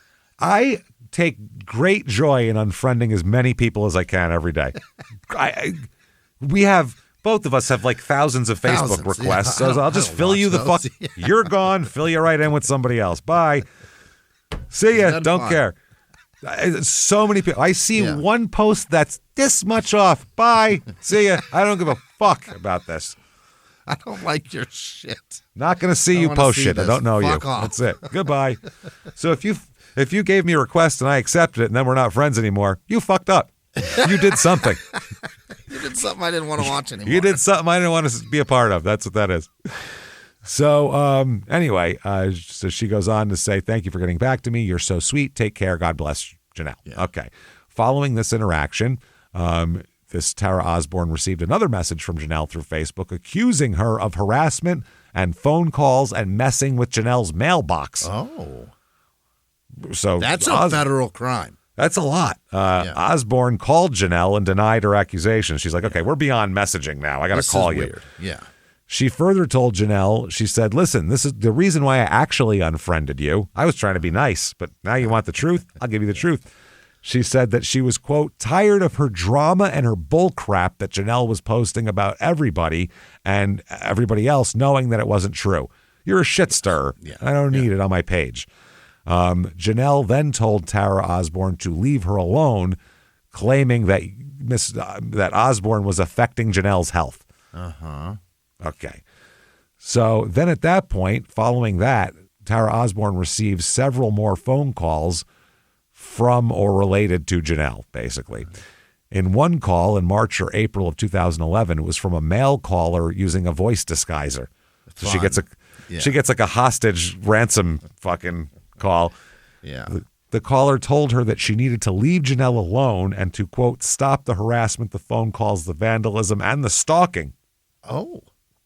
Osborne denied she'd participated in any of that conduct, and the caller accused her of, I didn't, and told the caller that she would be taking this to the sheriff's department. This is getting out of hand. Yeah.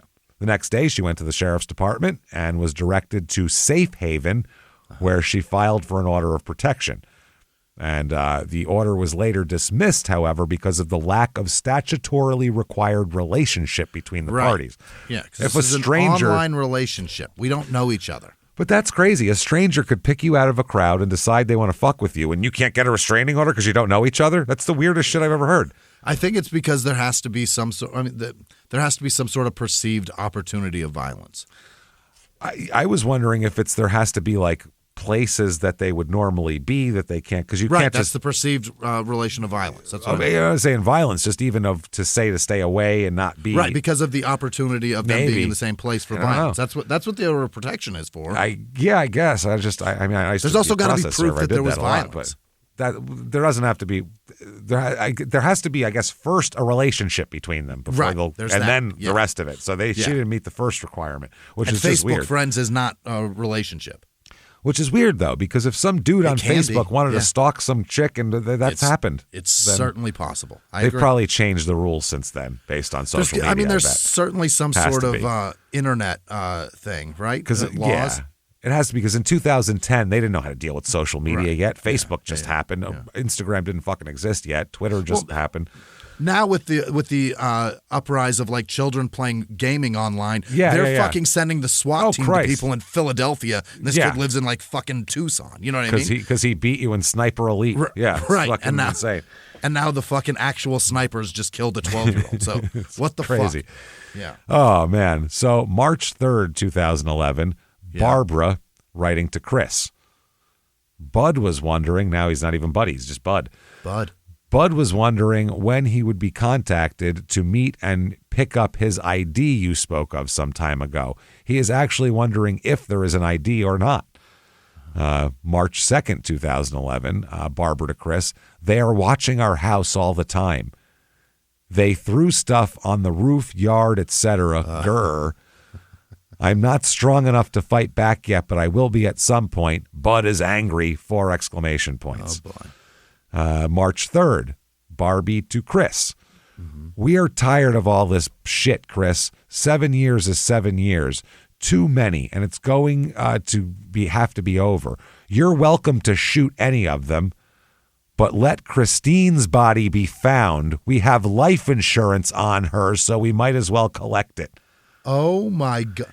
Kill Christine? Kill my daughter, but make sure to leave her somewhere where she's found, because otherwise we won't get that life insurance that we've been paying into. Splay her out on the side of an interstate because we need her found. Wow. That's remarkable. Holy shit. Yeah, exactly. Then says, thanks for fighting for Bud and the ID. It's time for the talk to be over. He is ready for action. You know what I mean. He can leave me now and do whatever they want. Okay. April 5th, Chris to Barbara. Yeah. They better not ever put either of you in jail. Buddy was, quote, in the computer. They can look him up, and he comes up CIA, so he can be called for anything. Okay. April 2011, Barbie to Chris. Buddy doesn't threaten. He does. You know, LOL. They need to back off. Buddy is so 6 O's mad, and I'm 100% behind whatever happens. Maybe Bud will have his ID by then and can use CIA guns, etc. CIA guns? They're untraceable. CIA guns. Yeah. Got to have the special CIA guns. They shoot lasers and, you know, they shoot like a web out like Spider-Man, and it just holds you. It's wild. Wow. CIA guns, etc. for his protection. Get the jobs done. You know, they all need to go, and the ones left need to be given a big scare as they watch and wonder, am I next? Okay. Let's murder a giant group of people while terrorizing them the whole time as well. Excellent. And leave people to wonder. By the way, have you left my dead daughter splayed somewhere publicly yet? Because that would help too. Could use the money. Wow. April 16th, 2011, Chris to Barbie. Next is Lindsay. And remember, Lindsay, the 2 different Lindsays, so I'm not sure which one. Next is Lindsay and Billie Jean and Billy. And then cops I want to get. I will kill them. Cops too? Cops too. Absolutely, because they haven't done anything for Janelle. Right. Or for them or for whatever. Yeah. April 21st, email. Apparently, this is an email that is supposed to be from the Thomas lady. That person, Miss Thomas, who is, I can't remember what her first name. No, that's Osborne. Right. There's so many. It says, your ass is mine. You're an effing bitch. Remember that I can get you and will. Your daddy can't do shit to me. I'm above the law, dumb fucking bitch. Okay. April 27, 2011, Barb to Chris. It's amazing. Can we just make sure that this is fucking out of control now? This is insane. These are adults. These are 60-something-year-old people. This is so stupid. So we have 60-something-year-old people, 30-something-year-old people, a CIA agent, or many, I don't know, all these different people mixed into the fucking mix. This is so out of control already. This is so fucking stupid. Someone needs to just step in and go, hey, stop it now. I will smack the shit out of you right now. Hold up like the back of the hand, you know. As soon as somebody said, no good bitch whore. That's it. Stop it. Stop it's it. all over. That is We're not going an too adult far. insult. Knock it off. We're all going a little far now with no good bitch whore. Knock it off. Whore slut was the one I liked the best. Yeah. Whore slut. So it's this is April 27th. This is I can't believe you and Janelle were born on the same day and same minute and all that. April 27th, Chris's response, well, Buddy can kill them before they will, so no worries there. She needs her butt kicked good and left, and maybe run over and a bullet in her head. Then she would be a deadpan whoreface bitch. Deadpan whoreface Whoreface bitch. Deadpan face, I guess. Deadpan whoreface. She's very funny. She does great deadpan. I don't know. She does her shit real straight. Real straight face, but she's also a whoreface bitch. This is wild. So dumb. This real is crazy. Jason Bateman delivery on everything. Oh, man. April 30th, 2011, Janelle's Facebook. Yeah. She says, but it came out they don't like me because I'm smart and I'm very pretty. And the cops are mad because they go up there and lie, and then they come to me and ask me things, and now they have stopped because Dad went up there and kicked their butts. Okay. I don't know what that means, but apparently the cops are mad because those people are just lying about her, right, saying that she's sending them crazy messages. May 5th, I'm sorry, Firth, you know that day. May 1st. May 1st. May the Firth be with you. May the Firth be with you. Wow. May 5th, 2011. Yeah. In a message from Janelle to Mom, dated May 5th, Janelle stated that they were using Bill's cell phone and that they were being hateful fuckers tonight. I assume they mean Billy. Yeah. Janelle stated that nothing scared her and that she guessed she just needed to shoot her 4 times in the fucking head and a few others, and then she'll be gone. Why is there so much gunplay threat? Jesus Christ. So much threat of killing. Yeah. They skipped right over, let's meet at the fucking Piggly Wiggly parking lot and fucking hash this out with each other. And talk about it. Yeah, I'll punch you right in your pregnant stomach. Maybe or even to fight about it. Cricket over booze, and we'll talk about it. I'm not talking about let's meet for coffee. I'm talking even if they wanted to be completely immature and be like, let's meet and throw down. Yeah. It's better than this. Let's threaten gunplay for a year. It's 2011 already. This started. Shoot her 4 times in the face. In the face. Wow. Chris to Barb, May 10th, 2011. Wow. I wish I knew someone that would kill her while I'm here. But if you want to kill her, and nothing will be asked for sure. I mean, a missing person is a missing person. That's Chris telling to Barb. Like, I am busy right now. I'd kill her if I had the time. But if you guys want to just kill her, it's no sweat. You know, no one will worry about it. Do it later. Missing person's a missing person. So 2011, the Billies have a little Billy. Okay. They have a son that they do not name Billy, thankfully. Good for them. It's either Trevor or Travis. It's said in many ways and in many different places. Something with a T, not a B. That's good.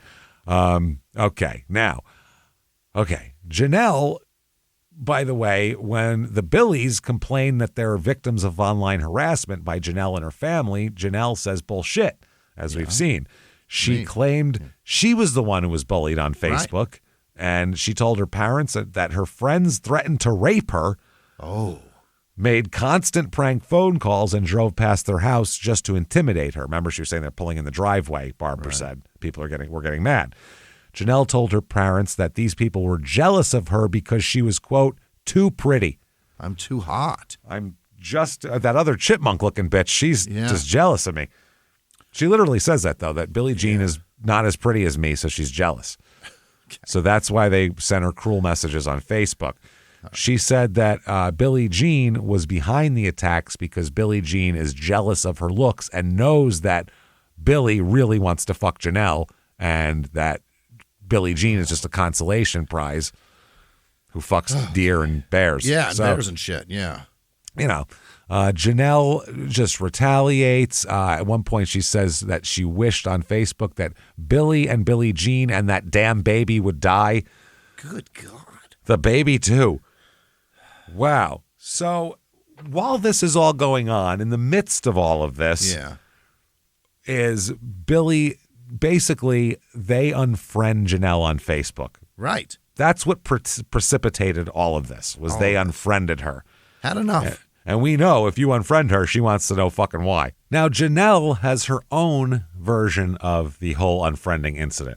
Oh? She said she wasn't upset that they unfriended her because she said, quote, I think that we did that to each other. I unfriended them. They unfriended me. You can't do that. You can't. Only one person unfriends, so you can't, you can't do it to each other. Okay. Though she said, I did Bill first, and then I think Billy did me after, and I unfriended her. Okay. I don't think you can do that. You can't do you're already no. Okay. So the threat gets worse here. Chris starts sending messages to Buddy and Barb around this time saying, look, you guys keep an eye on fucking Janelle because I have some intel here. I heard something, that Billy is a drug dealer. Oh. And Billie Jean is way worse of a person. She's a mess and does all these different things. And he's a drug dealer and she's a fucking... She's a whore face. Yeah.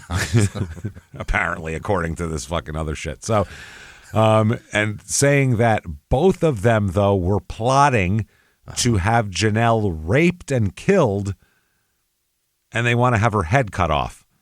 Yeah, he's a drug dealer and she's an Al-Qaeda. Yes, that's how it works. She Jesus Christ. She is definitely a member of ISIS, and he straight up terrorist. And he's a drug dealer. So that's how this goes. So watch out. They're looking for a rape beheading here. So, okay, June 1st here, 2011. This is Mom Barb to Chris. Yeah. If you come back, do you have plans, she says, like talked about before for her especially. And for others, especially, I think, and for others, I hope they will let you do what needs to be done, and Bud is ready to help you. Though he needs an ID, he says, in this town, they only look at the computer. He has thought of ways and is ready, just needs another guy.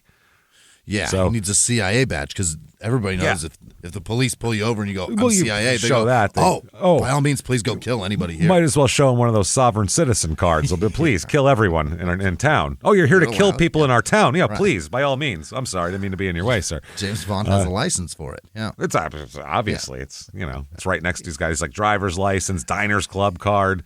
I got my MasterCard, and there it is. There's my license to kill. There it is. There we go. He just needs the ID. I know I have to get it updated. The picture's kind of faded, but it should still scan. It should scan just fine, I think, right? It should be fine. He just needs the ID. Just needs the ID. So June 30th, 2011, Chris to Barbie, quote, he would kill her if he had someone else, he said, meaning Billy, I think. Right. But yes, I think that if he and Buddy, this is someone else. He'd kill Billie Jean if he could. Somebody, but I think that if he and Buddy would meet, it would be a good thing. I guess this is some other CIA person that he's talking about. Yeah. He knows some people that would help him, but he said trusting someone, he doesn't want anyone to talk. I have had it. I don't know what that means. And seen it and seen it for myself. Heard it and seen it for myself. I got a ride of 2 and no one cared nor asked anything. LOL. You can get away with it. She needs to be killed, and Billie Jean, I don't care if I killed, she needs to be killed, and Billie Jean, and I don't care if I killed that baby and her because she's going to make it into her. Whoa, okay.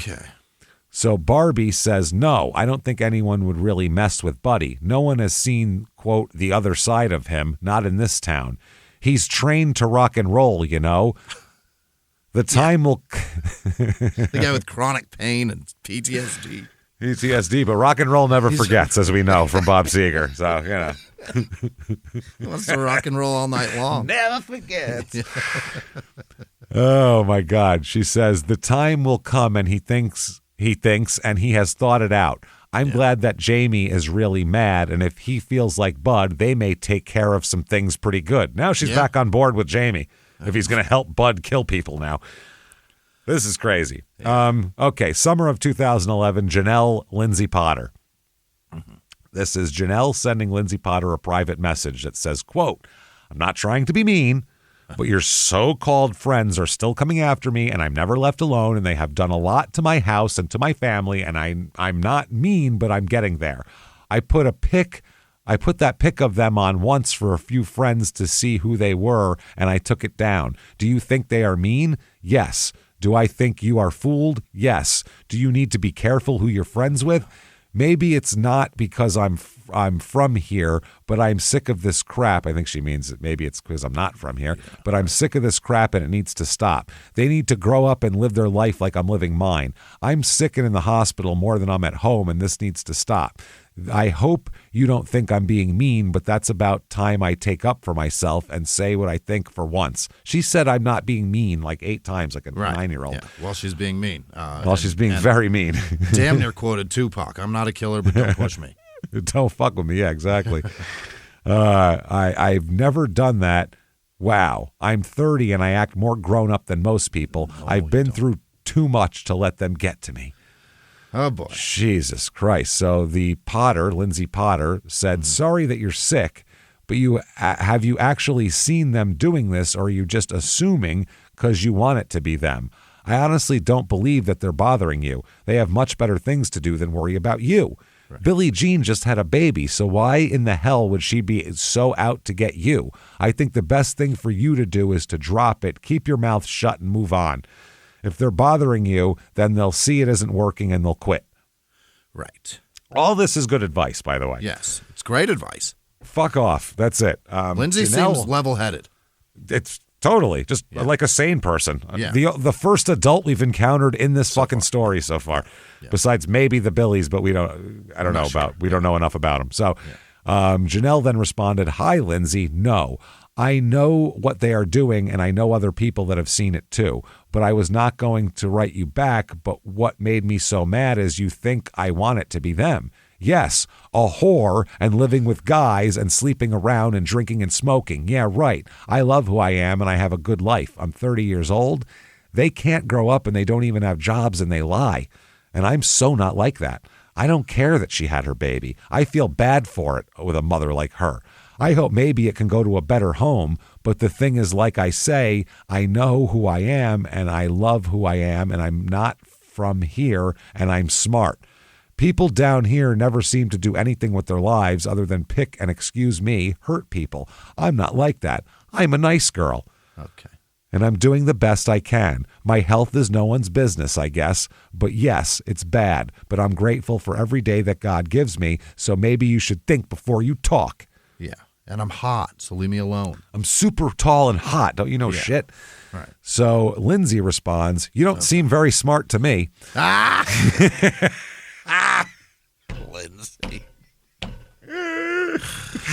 You don't seem very smart to me, but that's my opinion, and to each their own. All right, I like Lindsay so far.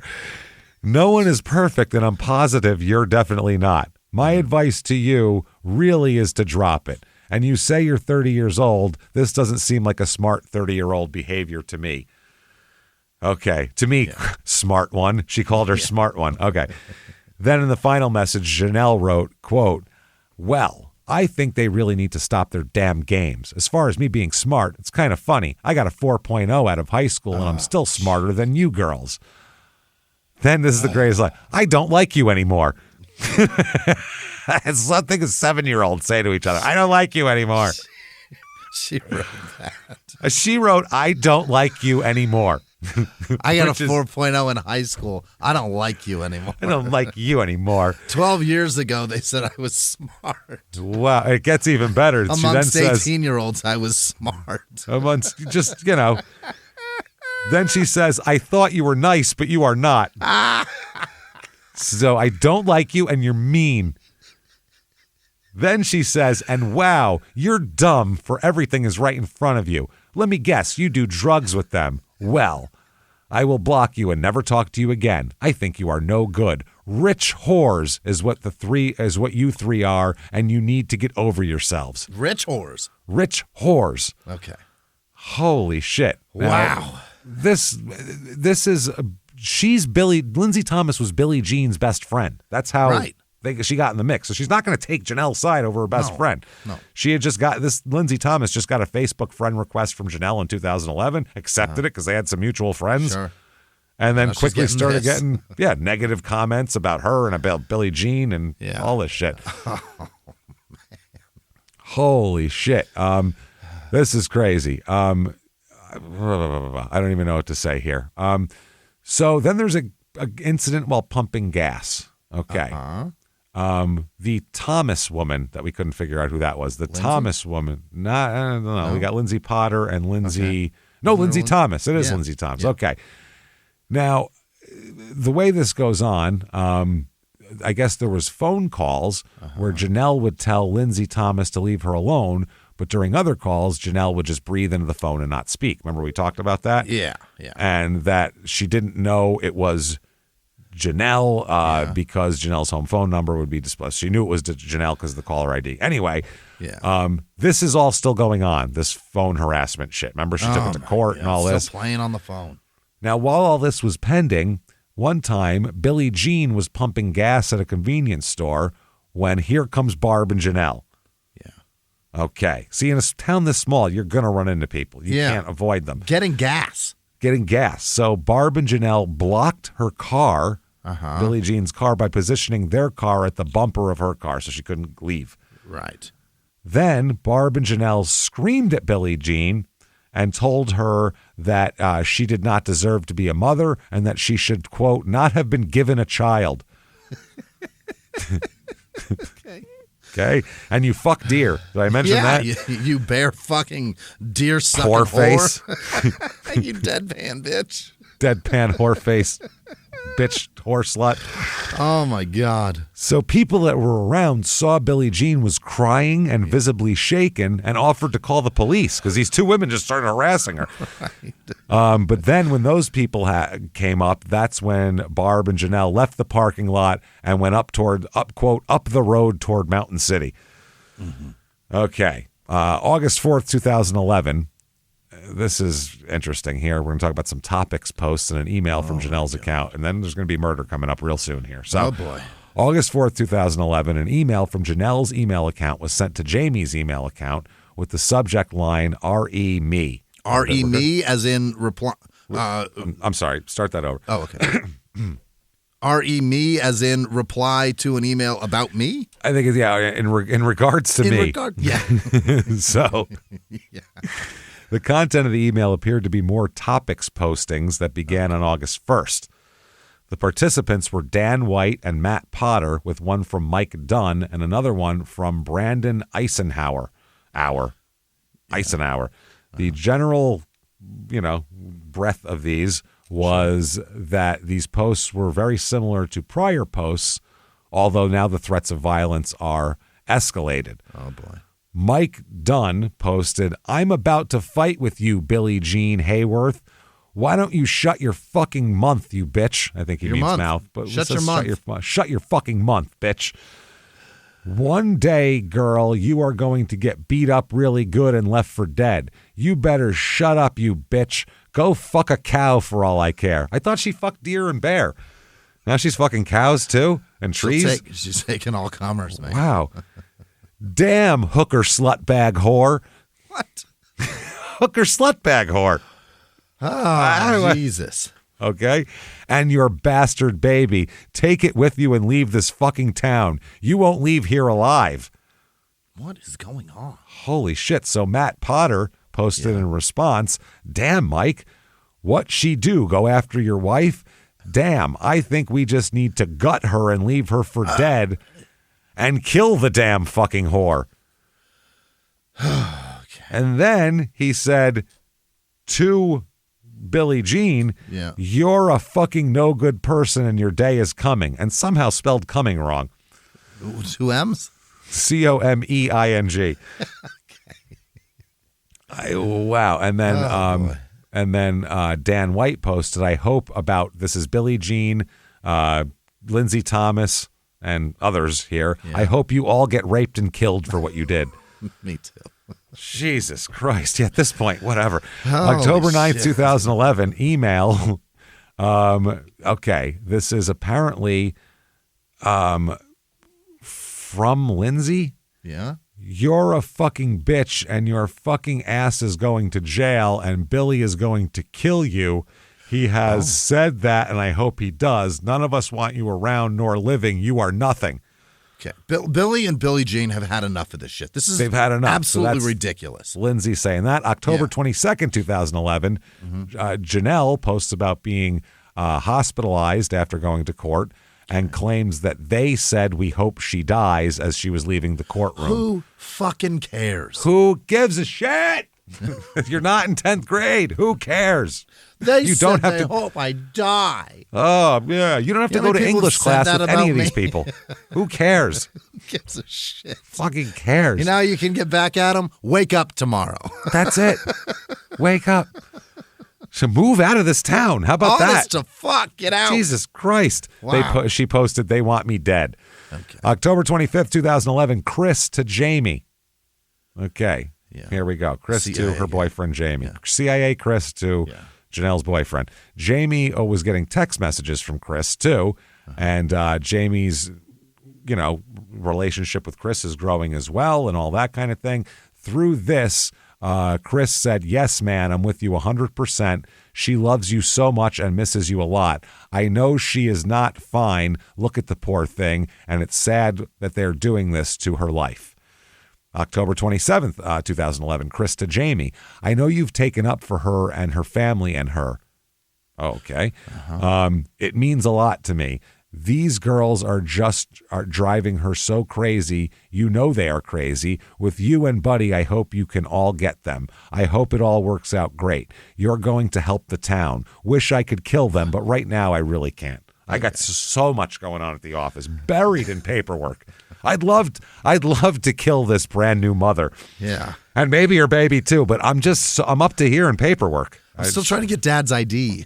I'm getting IDs. I know she's a whore-faced slut, bitch, skank, fucking deer deadpan cow, fucking bitch. Deadpan. You know. Yeah. Okay. October 31st, Chris to Jamie. I can't say everything. Oh, now you can't talk all of a sudden. But Lindsay Thomas and Billy Jean are going to get their payback for what they're doing to Janelle. November 1st, next day, Barbara to Jamie. I know they think that I'm a little sweet lady who wouldn't do anything but just smile and be nice to them, never carry a gun, but they are dead wrong. I hide my anger and readiness well. My dad and Buddy have trained me well. Oh, God. Oh, boy. November 1st, Matt Potter posts on Topics, making numerous references, hoping the victims and her friends and all of their friends would fucking die and go to hell. Jesus. November 10th, Chris to Jamie. I can't wait for you and Buddy and us to do our jobs.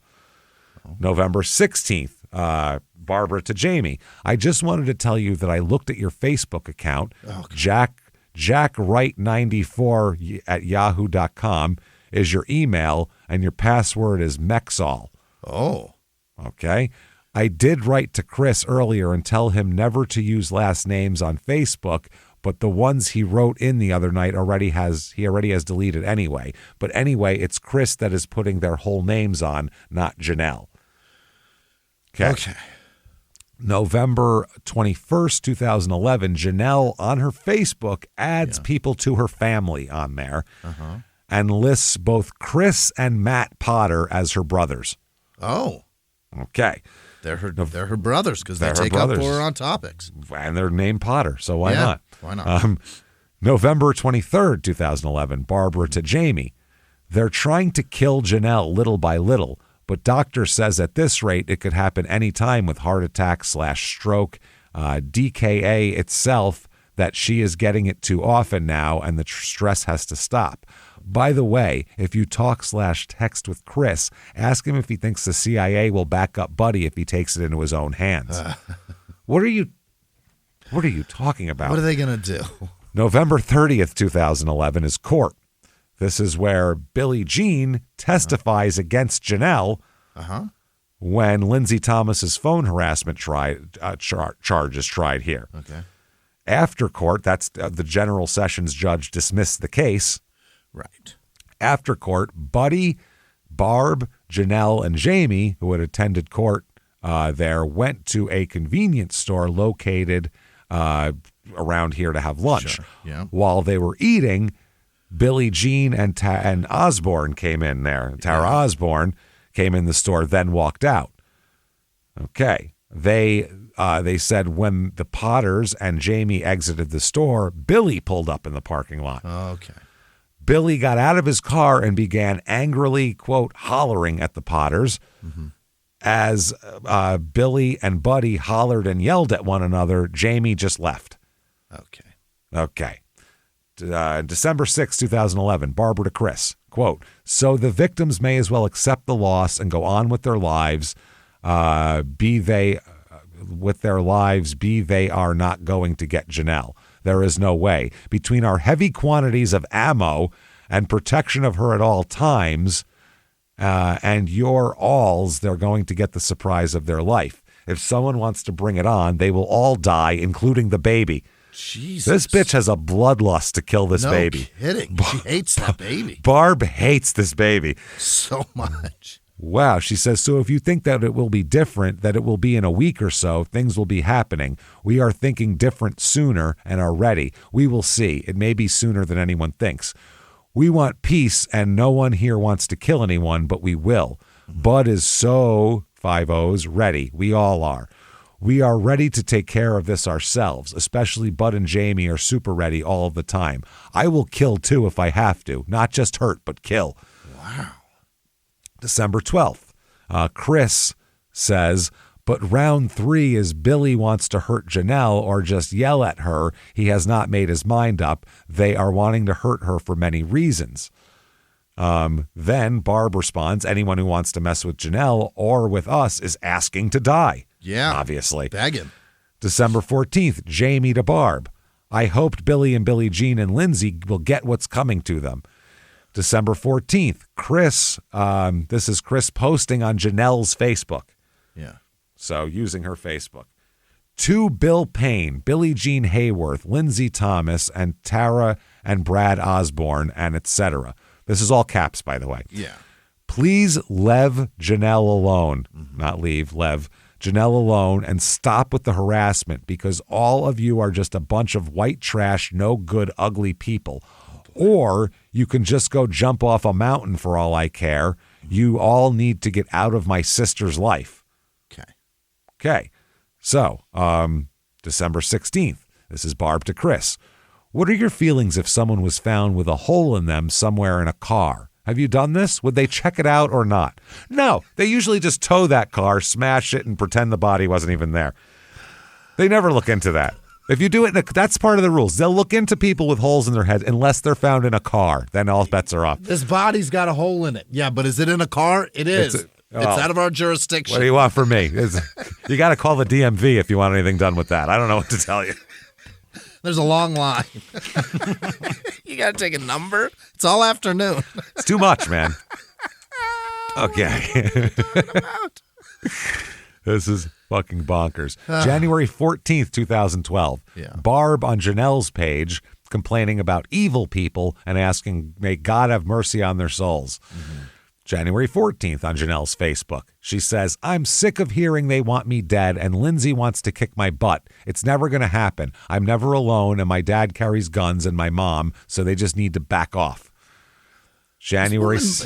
This woman moved here 5 years ago. That's what I mean. They're new. Well, over 10. How have you done this? Christine moved there in 2009. But it's been less than 10 years. And Yeah. they hate it. It's a wow. January 16th, she emails to herself links, can God forgive a murderer, from the Christian News. Oh. Then links to Billy Graham questions about forgiveness and murder on AOL search results. Billy Graham. Billy Graham, another Billy in this fucking mix. January 30th, 2012. Here we go. Barbara calls Jamie and invites him to the Potter residence to work on the computer. While there, Buddy came into the computer room and asked Jamie if he would do him a favor. Buddy asked Jamie to take him down next to Billy's, let him out, and then go down the road and come back and pick him up. Okay. Go down the road a piece. Make a Yui. I'll be on the side of the road waiting on you. I'll be waiting. Yeah. But he didn't specify a time or date. Okay. So now Janelle and Barb were not in the room when this favor was asked for. When Jamie got back to his house, Janelle called him on his home phone and told him that Buddy needed Jamie's help to do something. He's like, yeah, already told me. Got it. Yeah, I'll give you a ride. Yeah. Jamie told Janelle that he wanted to work on his computer. This guy just nothing but fixing computers. Yeah. And maybe all these people have like a 2002 Dell that's like just all fucked up by now. Maybe that's the problem. Take out the motherboard, put a new one in, it's all fine. Fix it all up here. He wanted to, this is amazing. He wanted to work on his computer and he needed to hang up so he could use his phone line. He's got dial-up in 2012. Jesus Christ. But there's a lot of rural areas. Yeah. There are still millions of people that use dial-up today. Right now. Because the infrastructure has not gotten there yet. It's not there yet. We've had no Tennessee Valley Authority for internet like we had for electricity. It's a long road, man. Long fucking road, babe. So there you go. This is interesting. So he said, yeah, I got to do that. Jamie then received a text message. You shouldn't be getting text messages and talking about your modem at the same time. That's crazy. He got a text message from Janelle's cell phone that said, quote, I would not take your cell phone with you in the morning, love. Okay.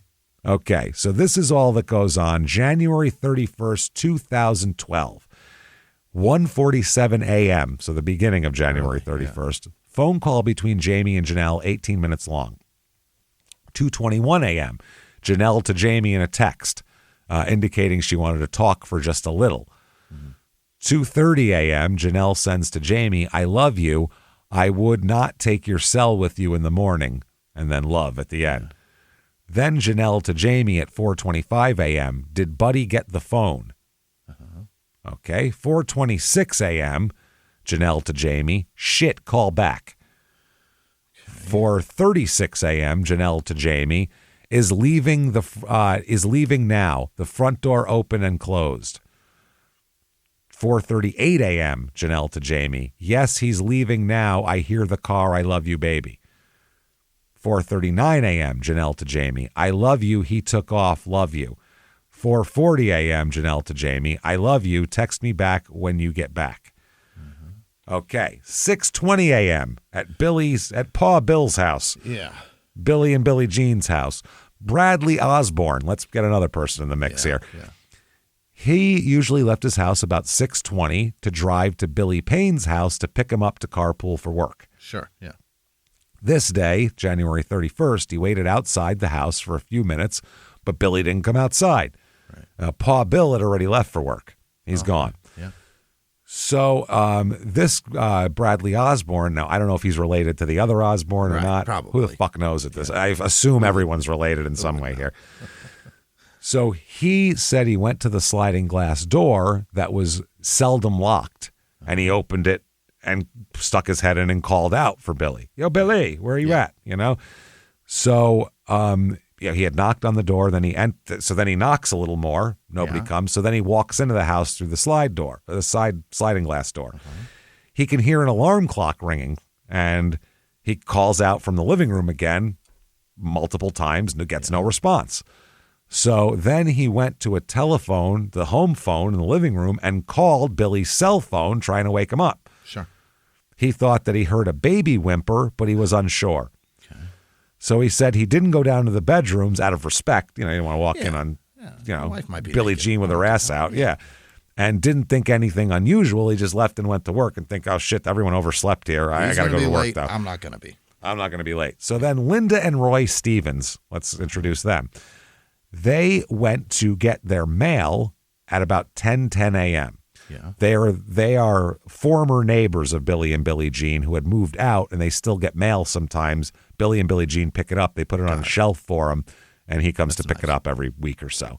So now Roy Stevens noticed that Billy and Billie Jean's vehicles were they're there. So he knocked and entered the unlocked sliding glass door. Everyone feels real comfortable just walking these people's house. It's really amazing. Never do this in my house, everybody. If you do in mine, you better scream, don't shoot. In my house, you better scream, where are the fucking dogs? You're about to get Frankie, met by... be a good girl. Yeah, you're about to get met by like 300 pounds of dog. Enjoy.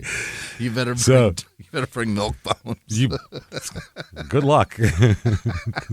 They'll still eat your arm about it. They'll eat you. Yeah, Frankie would put the milk bone down, eat you, then eat the milk bone. Hold on a minute. I'm going to murder you first. Thanks for bringing dessert, asshole. Yeah, exactly. So once inside, Roy Stevens said he, quote, hollered, but received no response. He continued to call out as he walked down the hallway toward the bedrooms. Okay. When he looked into the first bedroom, he found Billy. Oh. That's good, but it's not good because Billy is lying on his back in bed, and Roy sees blood near the doorway and blood on Billy's neck. Oh, no.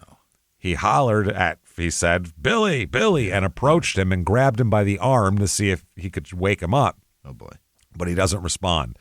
So Roy runs out of the house and tells his wife, call 911 because Billy's dead. Yeah. Now, rather than call 911, Linda is trained in CPR, so she rushes into the residence to try to help him, which is pretty cool of her. That's great, yeah. She found Billy. She said he was very stiff and ice cold, and his face looked as if it had been beaten. It's over. She attempted to find a pulse in his neck and realized that his throat had been cut. Oh, my God. Yeah, she stuck her hand like in the wound, basically. Jesus. She then used a phone in the living room to call 911. But during that, there's some stuff that's happening here. While Linda's on the phone with 911, Roy hears a noise coming from the second bedroom. Oh, boy. He enters the bedroom and finds Billie Jean. She's on the floor clutching a 7-month-old child in her arms. There is blood everywhere. Oh, God. The baby appears to be breathing and asleep. Wow. Billie Jean, though, is not breathing. Oh, boy. And Roy could see a hole in her head. So Linda grabs the baby, finds no injuries on the baby. Wow. Baby's fine.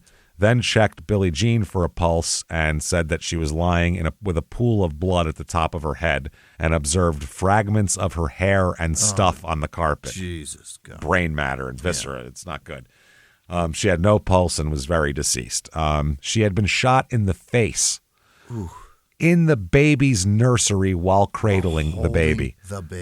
While holding a 7-month-old baby. Wow. The baby was covered in blood, by the way, obviously. So he's completely unharmed, though, fine physically. Fascinating. She calls 911 and says, "Hello, I need an ambulance bad." I would say so. Bad. Bad. The operator said, quote, "Honey, I need a name." How Southern. Eastern time. "Honey, I need a name." Yeah. Linda said, "There's a baby involved. He don't look right. He's in one room and she's in another by the playpen. It kind of looks like she was trying to get to her baby." But then because some people said she was clutching, and then she said she wasn't. So I don't know if Roy picked the baby out of her arms first and she didn't know this on the phone with 911 yet, possibly. She said, "It's bad, please. Okay, what's going on? Oh, my God. Oh, no. No, there's no C on neither one of them. And they're white, and their kid, the baby's here now. The baby is not crying. He's awake. He's awake. Oh, God." They said, "Do you want to attempt to do CPR on any one of them?" And Linda said, "You can tell by looking at them. Their faces, they're swelled. They're black and blue. They've been beaten. They're both dead. It's too late." Oh, boy. So the police arrive, and the agent in charge of all this, he's Tennessee Bureau of Investigation Special Agent Scott Lott. Yeah. Scott Lott. Nice. Good Lord. He said it takes a cold-blooded person to shoot someone holding an infant. True. Yeah. I would say so. So the autopsies are performed. They were killed with no defensive wounds. Really? Billy's cause of death was a gunshot wound to the face, and his throat was cut. Jesus. That's wild. They said they thought the gunshot occurred first and then the throat, just overkill. Billie Jean's cause of death was gunshot wound to the head. Okay. 10:11 p.m., Janelle emails Jamie's phone and says, "I've been, baby, are you okay?" And like Buddy said, "Come over and talk." "Okay, I love you so much. I love you so much, baby. He said you were sick, so I left you alone." Okay, now, the investigators, the Chief Deputy Woodward here and Agent Lott here, they said that they learned very quickly their only known enemies were the Potter family. That's all they have. So right away they're going to start with the Potter family, and they start looking at social media of everybody and shit like that. They're like, Jesus Christ, this is insane. They get some witnesses here. A guy named J.D. Weinbarger says that Buddy had made threats against Billy Payne before the murders that he knew of. Yeah. A guy named Calvin Williams and a guy named Matthew Richardson, both friends of Billy, said that Billy dealt drugs and had interactions with the Potters before, a year ago or so, and kind of helped fill them in on some stuff that Billy had told them and shit like that. So they know that the Potter family and Jamie Curd had trouble with this family, so they want to interview all of them, obviously. Buddy, Barb, Janelle, and Jamie. So they do. They speak to the Potters at their home the day after the killings.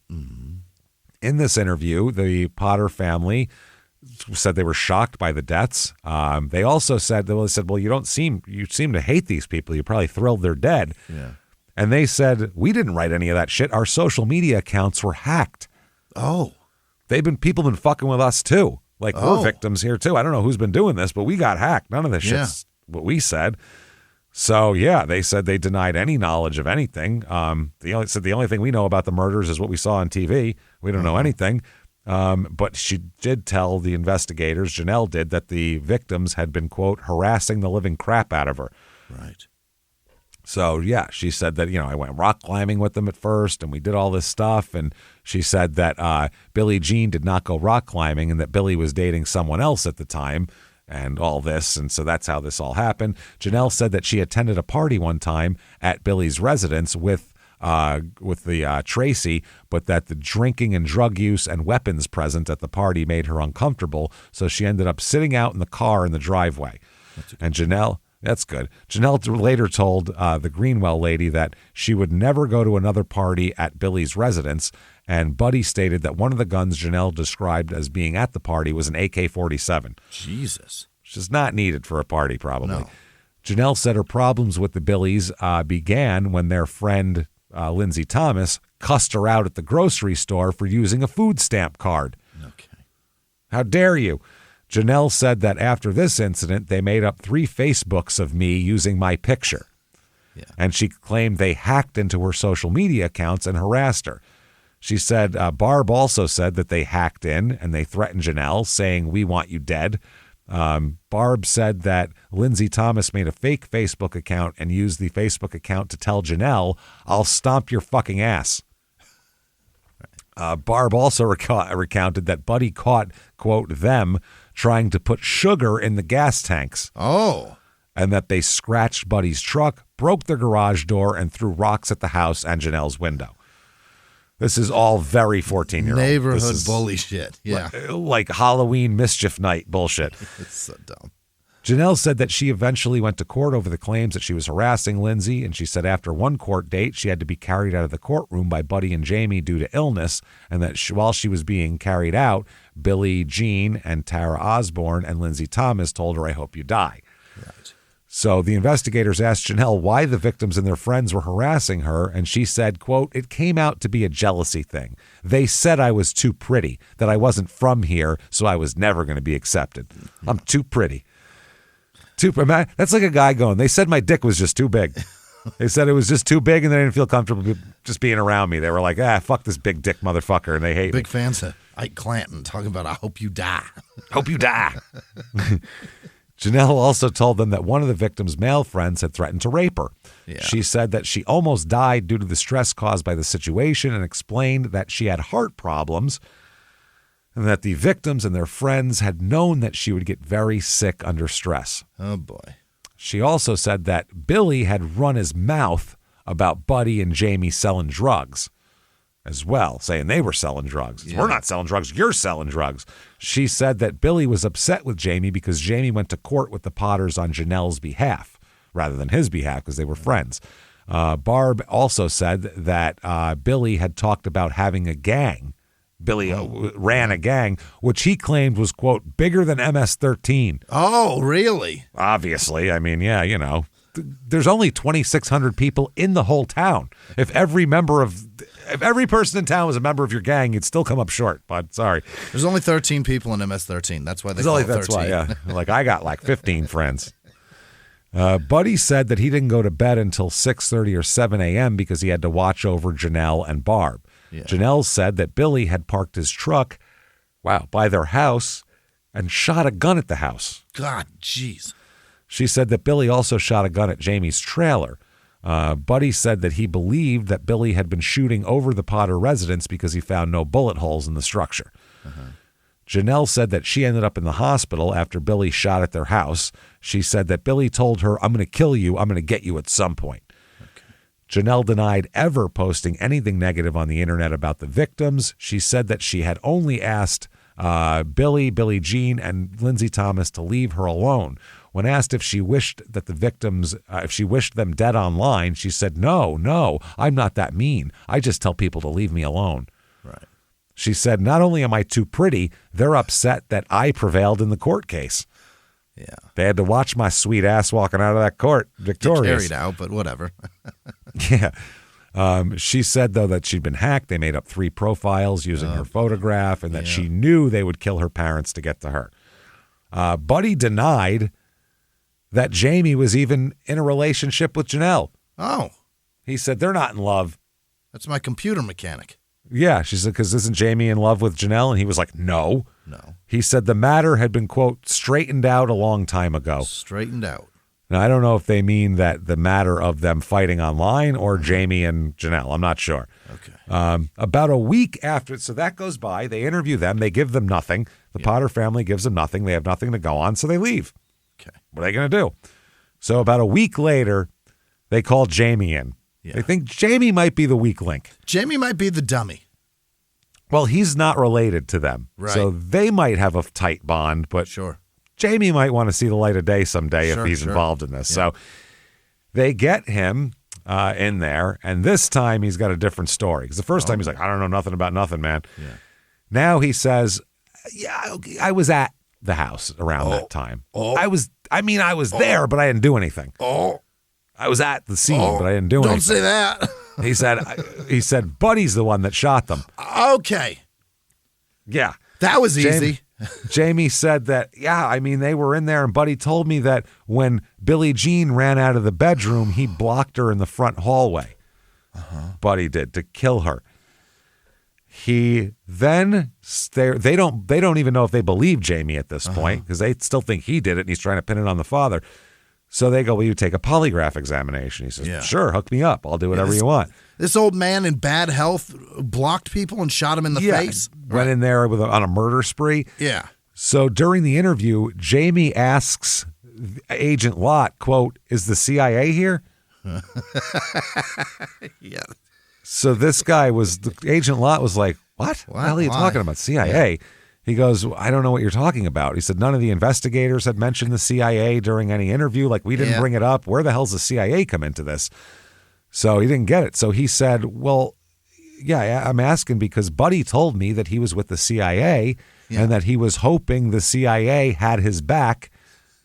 And, he had Chris on his side. You're going to bail me out of this. Yeah. Yeah. Justifiable homicide. But so you had a contact with an FBI agent? He goes, yeah, Chris. Yeah. And then he goes, but I don't know if he was real. Oh, Jamie said that. He goes, well, I thought Chris was real. I thought there was someone that I was talking to there. And Janelle, the way she would talk to me, it was like a bonding family thing. And it's like all a lie. Oh, Jamie, you're so dumb. He said that he'd been texting with a man named Chris who told him about the CIA and doing all that, and that his job was to protect Janelle at all times. They didn't get it, though. So he admitted to participation. He implicates Buddy. Yeah. And then they go, would you call Buddy for us and get him to talk some shit? So he goes, all right, I guess. Sure. So Agent Lott asks him to call. He instructs Jamie to ask Buddy what he had done with the gun and knife used during the murders. Yeah. So they record this call, obviously. It's February 6th, 2012, in the early morning hours of February 7th. And they later on, they're going to play it. They say he answered the phone. Barb answered the phone and spoke with Jamie for a few minutes. Barb referenced receiving an email sent by Chris that indicated that Jamie had been arrested. So Barb asked Jamie if he had taken a lie detector test and whether he passed it. Buddy then spoke with Jamie. Jamie asked Buddy if he got rid of everything from Bill's, and Buddy responded, Jamie then said, okay, that makes me feel a lot better, and Buddy said, yeah. So anyway, that's how that goes. Now, in this call, Buddy told Jamie that no reason existed for anyone to point the fingers at Jamie, just because Bill was pulling the shit he did. Don't worry about it. Right. Now, what the fuck actually happened? Let's find out. In the early morning hours of January 31st, Jamie's home phone rang. By the time he got to the phone, it stopped ringing. Caller ID showed the phone call came from the Potter residence. Janelle then sent a text message telling him was trying to call him and saying call back. Remember the call back one? Yeah. Jamie called Buddy, and Buddy asked if Jamie could do that favor for him that morning. That favor. Yeah. Jamie agreed to help Buddy. So then Janelle sent Jamie a text message that said, Daddy's leaving. Remember, he's pulling out of the driveway. Door I love you, I love you, I love you. Buddy arrived at Jamie's residence while it was still dark outside. He got into Buddy's vehicle, and Buddy drove to the parking lot of a church near Billy and Billie Jean's house. When they pulled in, Jamie asked Buddy how far down he was supposed to drive, but Buddy said that Jamie may not have to go. Jamie and Buddy sat in the church parking lot and waited for Pa Bill to leave the residence. Yeah. After Pa Bill, guys named Pa Bill have lots of guns on them too. It's a frightening man. Yeah. They carry like a double barrel shotgun. Yeah. Just walking down the street, Pa Bill. They carry like a double barrel 44 that nobody's ever seen. They made it themselves. Yeah, they just welded two together. So after Pa left for work, Jamie and Buddy walked across a field toward the residence. Once there, they walked behind a shed behind the residence. Jamie told Buddy that if Billy saw them, all hell was going to break loose, and Buddy handed Jamie a gun. Jamie told him that he could not kill anyone, and Buddy responded that he just needed Jamie to stand at that door. Don't worry, CIA's got us. Don't worry about it. We got you covered. So they walked around the shed and entered the residence through the back sliding glass door. The three different sets of people in here. Just lock the fucking door. All this is solved. It's unbelievable. Jamie stood at the door while Buddy went down the hallway and entered the first bedroom. Jamie heard Billy say, "What the hell?" And Billie Jean ran out of the bedroom and further down the hallway. Then Jamie heard a gunshot. Moments later, Buddy came out of the bedroom and looked at Jamie. Jamie pointed down the hallway in the direction of Billie Jean, and Buddy proceeded down the hall. So where'd she go? Boy. Jamie looked inside the first bedroom and saw Billy lying on the bed. Jamie then heard another gunshot, and he ran out of the residence and back across the field to the vehicle. He gave the gun back to Buddy when Buddy returned to the vehicle. And then Buddy dropped Jamie off at the end of his driveway. He got out of the vehicle, he says, and walked across the road and threw up, Jamie said. I'm surprised he held it that long.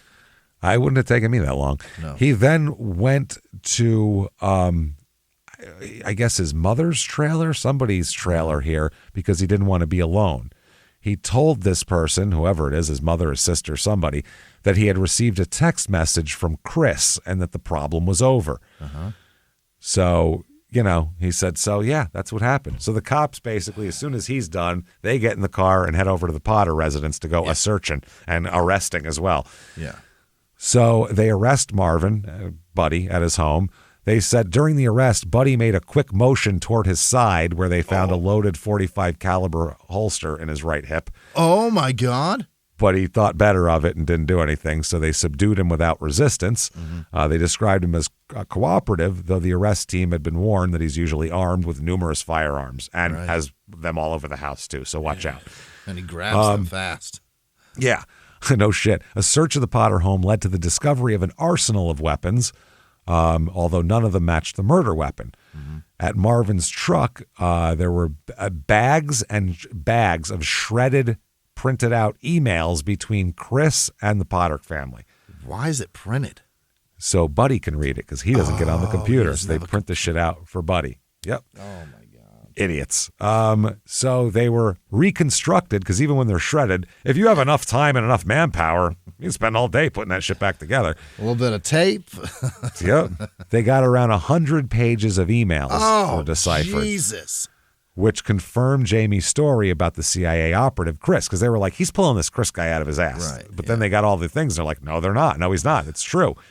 So this Chris kept encouraging them to act on their actions and to get rid of these two before they could act on their sinister plan to attack and kill and murder everybody. So cut her head off and rape the whore slut bitch face, deadpan skank bitch whore. Did I mention whore? She's a whore. They mention whore a lot, yeah. The authorities also found ripped up photos of Billy and Billie Jean with salacious and hateful remarks written across them. What? Yeah, like fuck these people and all that kind of crap. During the raid and his arrest, Buddy said to the police, ever since all this crap started, I've had my life threatened. My wife's life has been threatened. They threatened to take Janelle and cut off her head. They analyzed the family computer and they discover hundreds of emails that Chris sent to Buddy and Barbara that all came from the same IP address, which is the Potter's home. It's coming from inside the house. It sure in the fuck is. It's coming from your asshole daughter. Yep. The grammatical and spelling mistakes in Chris's emails matched Janelle's pattern of speech. Oh, Jesus Christ. She's which a dick. led the she made this person up. She made up Chris, the CIA operative, and made up this whole thing and sent all these emails and had a web of all the. She disabled my ass. How did they believe? She's a manipulative lunatic. There's a man out there born at the same time as me, you guys, and I've known him. I don't know how you guys didn't know him. He was our neighbor. How did you not know him? Wow. Unbelievable. That is remarkable. So who the fuck was she basing Chris on? Chris was based on a guy named Chris Tehayden, who was a constable from Delaware who went to high school with Janelle. Oh, boy. He said he only vaguely remembered Janelle, but apparently she had been obsessed with him for years and really? Looking at his social media and all that kind of thing. She used photos of him she found online to create the fake Facebook profile she made to fuck with her parents. Wow. Now, this Chris guy, the real Chris, said he was kind of amused by the whole thing because he's like, what the funny, fuck? Chris. I mean, we've had quite a few laughs today, but still. The district attorney showed him photo after photo on emails supposedly from him, and each time he answered, nope, not me. Not me. Not me. Yeah, he said that, he only vaguely remembered. He barely remembered her. He said they had occasionally spoken, but I haven't talked to her since 2000 when we graduated. Yeah. So that's interesting. Then they find that the bullets recovered from Buddy's truck were two different brands. All were .38 caliber lead bullets. He said all the bullets had scratches or tool marks on the side that he referred to as a poor man's hollow point. Oh, he's carving them up to have them explode. Yeah, he's doing his own hollow point work. Fucking cheap ammo. Jesus Christ. They interview Buddy, interrogate him for 3 hours. He initially denied any involvement, claimed he was home until 6 a.m. that morning. Then he was confronted with the recorded phone call that Jamie made to him, and he said, all right, fine. Yeah. I did it. Yeah. I fucking did. He said, but Janelle and Barb don't have any idea what I did. Okay. He called Barb, and on the call, Buddy told Barbara that he was involved and that he did it. Oh. And he said he did it because of what they tried to do to Janelle. That's what he said. So that's what he said. I did it for those reasons. Yeah, they said later on, they'll say that Barb said that you shouldn't accept this because Buddy didn't know what he was talking about because, quote, when they took him in, they took no oxygen, they took no medication, and they interviewed him for hours. When his oxygen gets low, he starts saying things that don't make sense or are incorrect. Like I murdered two people. But did he have oxygen at home when he took a phone call? Yeah, no shit. So October 22nd, 2011, October 22nd, some time has gone by here. Oh, no, that's before. I'm sorry. That's pre. Janelle had posted that she'd become so stressed and her sugar so high while she was in court that she had to be escorted by Jamie and Buddy, if you remember that, saying they want me dead and all that. Then the posts on everything, leave my family alone, all that shit. January 14th, 2012, they saw that Barb posted on Janelle's page complaining about evil people and asking God to have mercy on their souls. Janelle posting, I'm sick of hearing people wanting me dead, blah, blah, blah. So it happened January 31st, 2012. Yeah. August of 2013. Oh, boy. Barbara and Janelle are finally arrested. Really? Took that long to piece it all together. Janelle denies any involvement in anything. Janelle is charged with 2 counts of first-degree premeditated murder, 1 count of conspiracy to commit murder. Marvin, Buddy, is 2 counts of first-degree premeditated murder, and Barb gets the same as Janelle. Yeah. So 1 count of conspiracy, and Jamie is charged as well, obviously, here. Murder and conspiracy. Yeah. So now Buddy's psychiatrist said that hypoxia and hearing loss may have impaired his judgment and comprehension during the police interview. So you really can't take anything he said in there seriously. All right. He had no oxygen and he doesn't hear so well. Okay. Yeah, he thought they said dill like a pickle. And he was like, I love dills. I did it. Yeah, I ate it. Yeah. He's like, oh, kill. I didn't kill nobody. No. So late 2013 is Buddy's trial here. And basically, they're trying to, his strategy is nobody here was involved in anything. She said their lawyers argue that Janelle's intellect is that of an 8 or 9-year-old, and she's not capable of putting together such a complicated, sophisticated Her insults are, but yeah. The real Chris testifies. Oh, awesome. He comes in. Yeah. Here's a quote from a courtroom attendee. The second Chris comes in, her eyes were just drawn to him and would not leave, meaning Janelle. Yeah. As he testified, her eyes were fixed on him. They remember Janelle he said he remembered Janelle as being very strange, but had no idea she'd been obsessed with him. He said, quote, she was, one of those kids that is very strange. Yeah. So the verdict, they have overwhelming. I mean, her fucking accomplice confessed. It's over. They find him guilty. Very Buddy guilty. Gets found. Yeah. He is sentenced to, you, sir, may fuck off, 2 life sentences for old Billy, or for Buddy. Yeah, he's in his late 60s. He's not going anywhere. Yeah. Jamie, then he goes to trial, and during the beginning of his trial, he ends up pleading guilty. They offer him a deal, and he takes it. Yeah, he's already admitted it, for Christ's sake.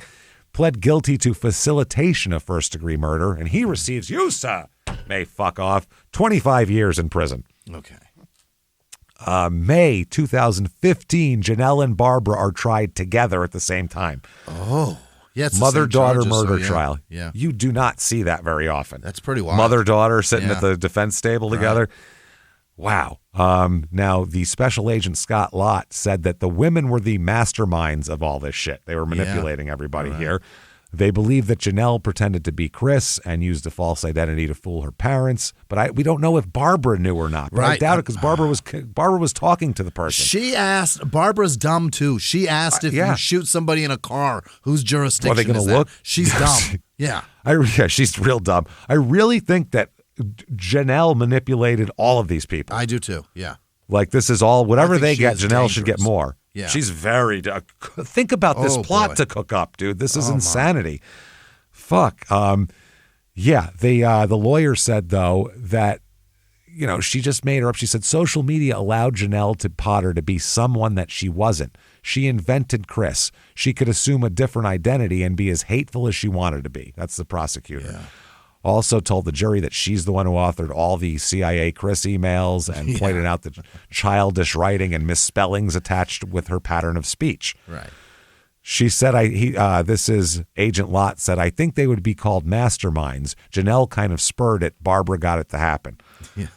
Barbara got Buddy good and pissed off and ready to do this, but Barbara thought she was doing something real, I think. I think she really thought she was protecting her daughter. I think she did too, yeah. And I think she thought that the CIA would help because this is defending our property and our lives. Yep, our daughter. Yeah. The defense's whole defense here, he says this in one of the closings or openings, my client is not guilty for having an overprotective father. She's not capable of directing anyone to commit murder. It's just not in her. Oh, boy. Now, Jamie testified. He told the court he could never have imagined he'd find himself, inside, because Billy's his cousin, by the way. Jesus, that's right, his first cousin. He said, I never thought I'd be in my cousin's house acting as a lookout with a gun in my hand while somebody else killed my cousin and his girlfriend. I never thought I'd be here. Then they get Lott to break down all the messages, the ones that were known to be drafted by Barb and Janelle. He said that those documents were used to identify patterns in their writings for comparison with emails sent by their Yahoo and AOL accounts, which sounds like it's from 40 years ago. Sounds so old to hear that. They said that he reviewed the Barb's typewritten statement in which she prepared, and as well as emails that Christine identified being written by her mother and highlighted patterns in her writing, such as the use of the abbreviation YRS for years. Oh. And the use of the ampersand and THO instead of though, and THRU instead of through. Frequent use of hyphens, dashes, and parentheses as well. Lots of internet speak. So basically, also they said that Barb began many sentences with oh well or anyway, and frequently used ellipses.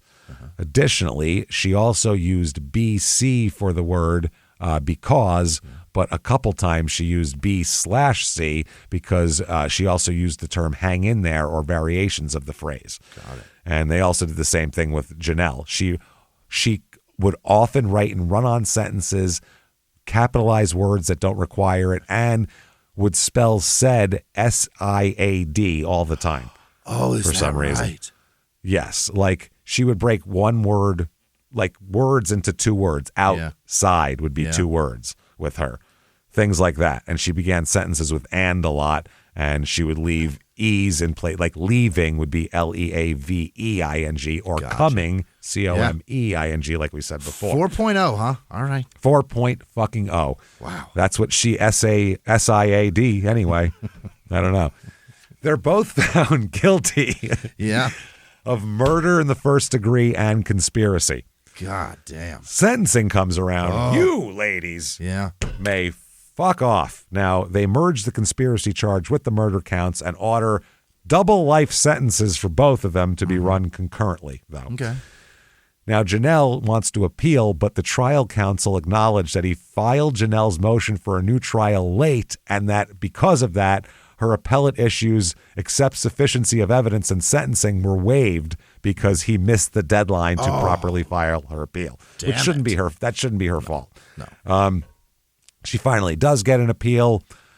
She said it's community biased. The county only has 18,000 people. Everybody's heard of the Facebook murders.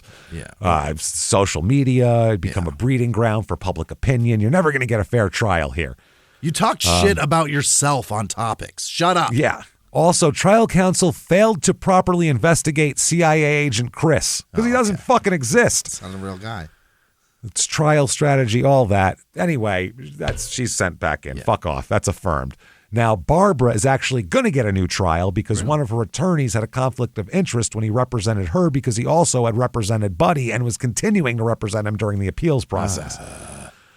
So that's a conflict of interest. Can't do that. So she gets a new trial, but instead of having a new trial, she pleads guilty. Really? Intelligently. 2 counts of facilitation of first-degree murder. Plea deal for you, ma'am. May fuck off 25 years. Okay. Barbara's defense attorney said she straight up pled guilty, so she was wanting to accept fault. Under oath to God, she said, I'm guilty, I'm responsible. It was surreal to hear her say that. Yeah. Also, she's going to die in there. Totally. There was rumors, by the way, that also in her trial that there was judicial misconduct because the presiding judge was found to be impaired by drug addiction during the trial. Whoa.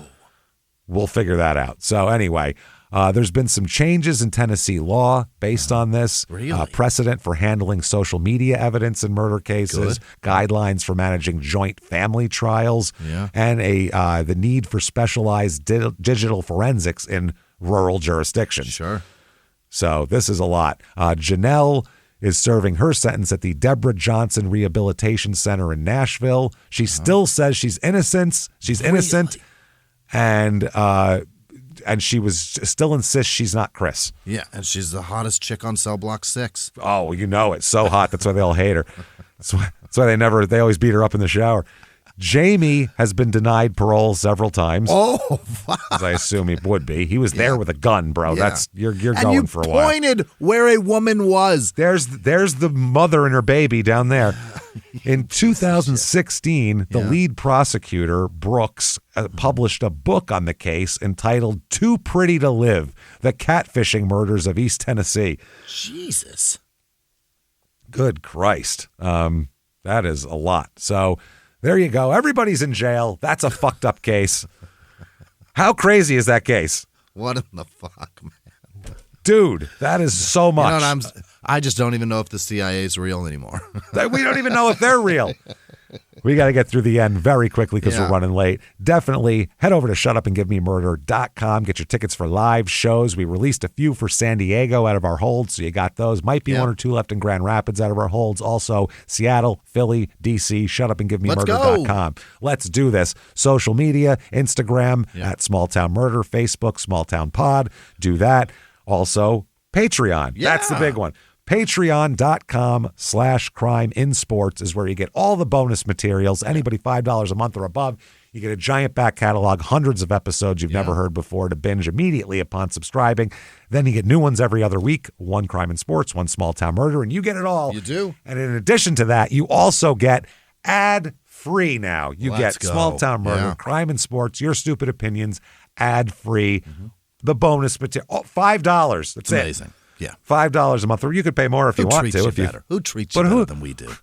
Who loves you, kid? Come on. So, Jimmy sounded like somebody's uncle, and I jump in too. Fuck it. Who treats you better than this? I bring you lollipops. Come on. Tell your mother. So patreon.com/crime and sports. This week, we're going to have Jeff Alm for Crime and Sports. We're going to do that one. We didn't get to do it last time because Jimmy was way too sick to do anything like that. Then for Small Town Murder, it's the Poop Cruise, everybody. We weren't going to do it, but we've been inundated with requests to do the Poop Cruise. So we're going to talk about it, and we'll get into a little bit of the Titan submersible since it's all the fucking ocean anyway. So there you go, patreon.com/crime in sports. Also, you get a shout out at the end of the show, which is right now. Jimmy, hit me with the names of the people who would never pose as CIA agents and call us whore, bitch, deadpan, slut, skanks. Hit me with them now. This week's executive producer, Gary Howard, Connie Smith, Hope Mowry, Vanara Boone, Povilas Basivius, Gina Terrace, Incus, and Inicus. I don't know. Oh, all of them. Larry Butterfass, Robert Wiley, and his pucker brush. You guys are the best. Thank you guys so much for everything you do. And thanks for all the nice words about my father. It's been a rough week, and you guys are really fucking amazing. So thank you for everything. You're very nice. That was nice to see. Supportive, helpful, and I'm doing nice fine. to see you guys supporting my dude here. I like it. So other producers this week: Peyton Meadows, Tiffany Hoare, Tia Churchill, John DeLong, Carmel Cooper Fitzmaurice, Happy Hour in Midland, Texas, Kara Whitaker, Janice Hill, FP, Brandon Case, John Kokaris, Kelly Manty, Pizza Sauce, Blair Christensen, Lexi Tomlinson, Alyssa Mellinson, Andrew H., Kristen Leviti, Christina Nicholson, Ann Kirk. Jack's kid. What? Yeah. Or wife. Nicholson. Yeah. Oh, Nicholson. Yeah, Nicholson. I thought you said that. Yeah. Then I was like, wait, did you say Nicholas? No, it's Nicholson. Either way, it's Jack. So Christina, it's good for you. Jules with no last name. Jennifer Kuzawiski Stoner. Hey. I don't know if she is one or if that's a hyphenated name. Justine Weiss. Weiss, Cam with no last name, Joel Montgomery, Stepinski 3D, Valentina Kano, Ashley with no last name, Jessica W, Josu, I feel like I know how to pronounce that, and it's Josue. Is it Joe Boo? I think it's Josue. Major League? I think it's Josue. Okay. 2 S's, U-E. Corrales, Amanda with no last name, Amy Caputo, Ellen with no last name, Cthulhu Dude, Cthulhu. I don't know how to say that word. What is it, Cthulhu? I don't know what you're talking about. You know what it is. You've seen it recently. Cthulu. It's that thing with like the fish beard. I don't know. No fucking idea. I don't know. It seems to be a trend. I know it exists. Yeah. But that's about all I got. It doesn't really. But yeah. I know the word exists. Yeah. Anita Shavarage. Right. Yeah. Shaviriga. Garrett Richardson, Brandon Hansey, Hayden Six, Vicky Sui, Amber Ichili, Stephanie with no last name, Karen Theroldson, Unity FC Soccer Club, Unity Football Club. I don't know if that's awesome. I don't know if that's a big football club team? or if it's like a little one and it's like a club soccer. I don't know. But Unity, they like us. Amber Ward, Yup. Amy Adams, probably not the actress. It might be. You don't know. Might be. We don't know. Jamie She's Carter. got money to burn. She can throw $5 our way. Yeah. Come on, Amy Adams. What are you waiting for, you lazy bitch? June Carter's daughter, Jamie. Mary with no last name. Brooke Lang. Mutt's kid, obviously. Mercedes Lapanick. Barbara Higgins, Clayton Love, Karen Guinness. I want our listeners to make it so their life's goal to make Amy Adams subscribe to our Patreon just for the humor of it. Every day. I'm sorry. Write her all kinds of letters. You have to send these people $5 because they want just $5. What's the big deal? Kristen, Amy, Margot with no last name, Lori Andrews, Jarrett Hayes, Dustin with no last name, not Hayes. All right. Naomi Windsor, Calder Moe, right. Kelsey Rogers, Becky with no last name, Morgan with no last name, Carrie with no last name, Morgan Russo, Do I know? I know her. Morgan. Yeah, she's wonderful. Christine. Okay, good. Thanks, Howroyd? Howroyd. Too close. Adela Castro. Alicia Williams, Adam Johnson, Marie Tingle, Tracy Bell, Emily Conrado, Livy Alexandra Weber, perhaps, Robert Gibson, Elizabeth Gatesy, Tanner Hill, Christopher wrestler? Larson. Half of the Rock and Roll Express. Yes. Sam Richardson, Olivia Wood, Rebecca Trucci, Sammy Weir. I know that guy. That guy has a sick Corvette, matter of fact. Well, good for you, Sammy. Thank you. He's an older guy, and he likes us. Thank you for shooting some of that amazing. Corvette money this way. We appreciate it. Thanks, Sammy. Aaron S., Jennifer Klotz, Tate Clausen, Natalie Rabayo, perhaps, Lexi with no last name, Luke Bartley, Larissa Kelpin, Jeremy Newman, Cindy L., Chris Larkham, G. Spotty. Wow. Jesse Dobler, Rebecca Worth, Dylan with a Y, Bex with, what is this? Bex the Foley? I don't know what that means. BK, like Mo Lester. Oh, yeah. No. Oh, that's not real. Stephanie O'Regan, Amy Segui, Shanna with no last name, Mallory Rumzek, TJ Allen, Peta Karate. And it's not spelled that way. That's pretty amazing. That's the coolest last name ever. Alexandra Boland, Seth Hawkins, Cassidy with no last name, Nicole Bingham, Anya Smith, Aaron Easter, Riss Avery, Amanda Postel, Kay Sully, Allie Bennett, Haywood Jablomi, also probably not a real person. Michael with no last name. Not sure. We'll see. Don Jacoby Becerra with no last name. Anna Louisa Abdallah. Ryan Radmer got 2 patrons. Thank you so much. Whoa, thank you. Who are you? I imagine that's to be sung. There are several ways. The Who can do one. And also I think, AC/DC was Who Made You. Aaron Reese, Caitlin Doherty, Trista Bass or Bass, Elizabeth with no last name, Jared Reddy or Reedy, Melissa Nicole H., Eugene Duffy, Angela L. LCPL Wenslick. What's an LCPL? Is that a nurse of some sort? License. Sounds like it. Corporal punishment. Practical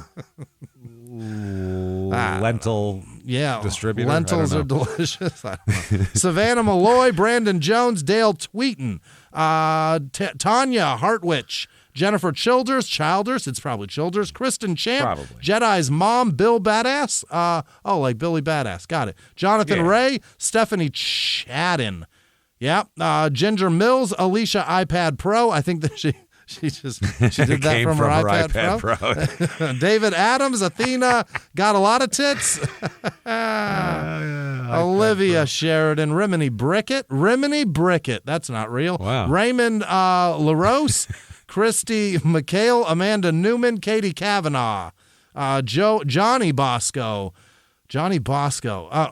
Okay. Amanda Gone, Sierra Robinson, Ginny Yancey. Maybe Guinea. It's probably Ginny.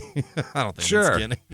Kathy Sellers Martinez, Average Joe, Harold McCleskey, Claire with no last name, and anybody that patrons this show, you're the best. Thank you. Yes, and before we go back, just also anybody that was missed in there. Oh, there's so many more.